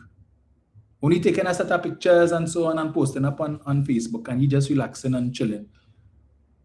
Where is the man who dressed up like a priest and went on the steps of the Hall of Justice ringing bell with a megaphone? Where is he? Where is he? Where is the militant that was Watson Duke, who standing up on table and walking on the people's table with megaphone and making a set of whole noise and so on? Where is he? He has been tamed by Kamala and Farley. Yeah, you created Farley just as Pandey created Kamala and she gave him a swift kick. You create Farley and look what he did to you. Right now you are subservient to him and hoping he get a blind. You did that work. Because you're no longer a member of the assembly, so whatever salary you were getting, that dead. And then you were betrayed by Mr. Man, Leroy Batiste, with respect to your pension for PSA. So I don't know where Watson getting money from now. Poor soul. How are you living? Because you say you had up, you needed the pension from the PSA, and the money that you got, you had to pay it back. Where are you today? Are you going to offer yourself? Is he still with WASA? Is he still a manager at WASA? Is he going to offer himself in the next PSA election to go back at the helm and see if he can get back some of them benefits? We wait to see. But there is never a dull moment in this country. Claire is saying, my deceased parents are from Tobago, 2 out of 7 siblings born in Tobago. So what happens to my grandfather's lands that I'm entitled to? Is it that I have to get a passport soon? I remember they were talking that talk one time, Claire. They wanted, when Watson Duke say they want their own immigration and they want their own police, and it's only a matter of time before Farley come back with that. So if you're representing Tobago alone, you have something that say Tobago, I think they want secession, but they want everything that comes with secession except cutting the umbilical cord. Because for the time being, Tobago does not have the wherewithal to be able to, okay, even if they have hydrocarbons in their waters, they don't have the infrastructure in Tobago to be able to develop it. And then how do you treat situations where, for instance, banks that have branches in Tobago or Trinidad businesses that have branches in Tobago, are you going to make them pay taxes separate and apart from what they pay to Trinidad? So whatever money they make in Tobago, they will have to pay taxes on that separate from Trinidad. And then if that is the case, it means you're going to basically have to rewrite the THA Act. So we'll see how that goes and where it goes. The same people who were concerned about putting the steel pan on the coat of arms and how much money it was going to cost, understand that if secession takes place, that is going to be even more expensive, because now all the documents will no longer say Trinidad and Tobago. So the money, the currency, will no longer be Trinidad and Tobago. So all the currency that's saying that, they had to get rid of it. All. So it's not like you could say, well, okay, we change the coat of arms, but the currency that has the old coat of arms is still legal tender. If the name of the country is no longer Trinidad and Tobago and it's just Trinidad, then that currency can no longer be legal tender because the country on it no longer exists. All the documents, you have to change your passport, you have to change your driver's permit, you have to change your ID card, your birth certificate, anything that you have, all official documents would have to change. And that will come at a cost. And it will be very expensive to replace. So just throwing that out there for them who figure that this is a great thing and okay. But rest assured, the UNC will find a way to give Tobago what they want. All right? Because they need to neutralize those 2 seats in Tobago, because they have the view that those 2 seats are critical. If the PNM is to get back into office, those 2 Tobago seats will play a critical role. If you get them secession, okay. Those two seats no longer factor in the mix. So we just fighting in Trinidad alone. Okay, so be it. We see how that goes. But yeah. Claire saying those Tobagonians, most of them are not doing agriculture, everything coming from Trinidad, including kiss bread. They're probably selling out their parents' land. I wouldn't be surprised if some of those UNC financiers, because all this land is the government keep coming with these bills and they want to vest land, and with the last administration move people to build a new airport terminal, and they didn't and they put the people on the land, but they didn't vest title and all that kind of thing. So I wouldn't be surprised if some people are complaining they want their deeds so that they could sell. And that's assured all of these millionaires that this administration will create over the course of the next 4 years, and some, yeah, they're looking to buy. But I want to say this before I go, right? So recently, my colleague from Diego Martin West introduced me to golf. I've done golf clinics before in the past, but I never really went beyond that. And so another clinic came up this time, and so he reached out to me and he said, hey, you're interested in it? So he going on. Does he wanted companies? I said, all right, no problem. So I signed up, and I must say I'm enjoying it, and I feel I will take it further this time. But what I found interesting, so we have the course every weekend down at Chaguaramas, the golf course down in Chaguaramas, and what I noted, now those of you who follow the Parliament channel will know the Attorney General, every opportunity he gets, makes the point that he doesn't play golf. And he uses that to preface whatever it is he's going to say about Dr. Rowley, and how Dr. Rowley, the former Prime Minister, is still like to play golf. And all of, I don't understand what is his issue with golf, right? But they make golf out to be this 1% sport. When they want to say that Dr. Rowley is an Oreo, they would cite the fact that he plays golf to say, well, golf is a white people's sport. So normally our class is on a Saturday, but last weekend we had Saturday and Sunday, because with Carnival and the fets that they were having down in Chaguaramas, we would have missed a couple of the sessions because of the traffic. So it was my first Sunday going down there. And to my surprise, I had a lot more people Sunday morning than normally we would see on a Saturday. In the car park, so you have all the car park full. First time I see that, and we had opportunity to go out on the course itself. Because so far all we've been doing is really basically on the driving range and so on. And I went out on the course, and then we came back in. And when I looked at the majority of the people playing golf, they don't look like Coleman Burt. They don't look like Simon De Nobrega. They don't look like Anthony Sabga or John Aboud. You know what they look like? The Attorney General. If there were about 50 people playing golf last week Sunday down at Chaguaramas, it probably had 2 looking like what we know as 1%, right? Probably 2 looking like the 9%. We know who the 9% is, right? Those that look like the majority of the MPs on the government bench. And the rest of people, probably the next 45 or so, look like the Attorney General. Men in their mid-60s, early 70s, retired professionals of African descent playing golf, right? People who look like Dr. Rowley, the majority of them. But when they want to make it out as if it's 1%, and if you're a black man playing golf, Oreo, you want to be white, you're black on the outside, but you're white on the inside. Rubbish. Utter garbage. But you see, they can promote that foolishness. So, as I said, I was very surprised because I too bought into that narrative. But to my surprise, when I saw differently. So, when they want to push that dotish talk, and that is a sport that they could develop, that's a money-making sport. And if it and the fact of the matter is the clubhouse down in Chaguaramas needs work. It needs work. And that is to me, it's an A-class golf course. could do one or two things to improve it. But you could have tournaments here in Trinidad, and you can have golfers from around the region coming here to play, and all of that could be part of the tourism thrust. But no, they're interested in that because that 1% thing. That's a white man, Syrian Lebanese community. I went up to Millennium Lakes, and again, I saw a more judicious mix there.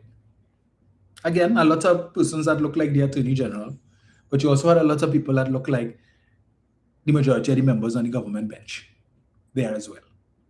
Right? I didn't see anybody looking like Coleman Boat up in Millennium Lakes.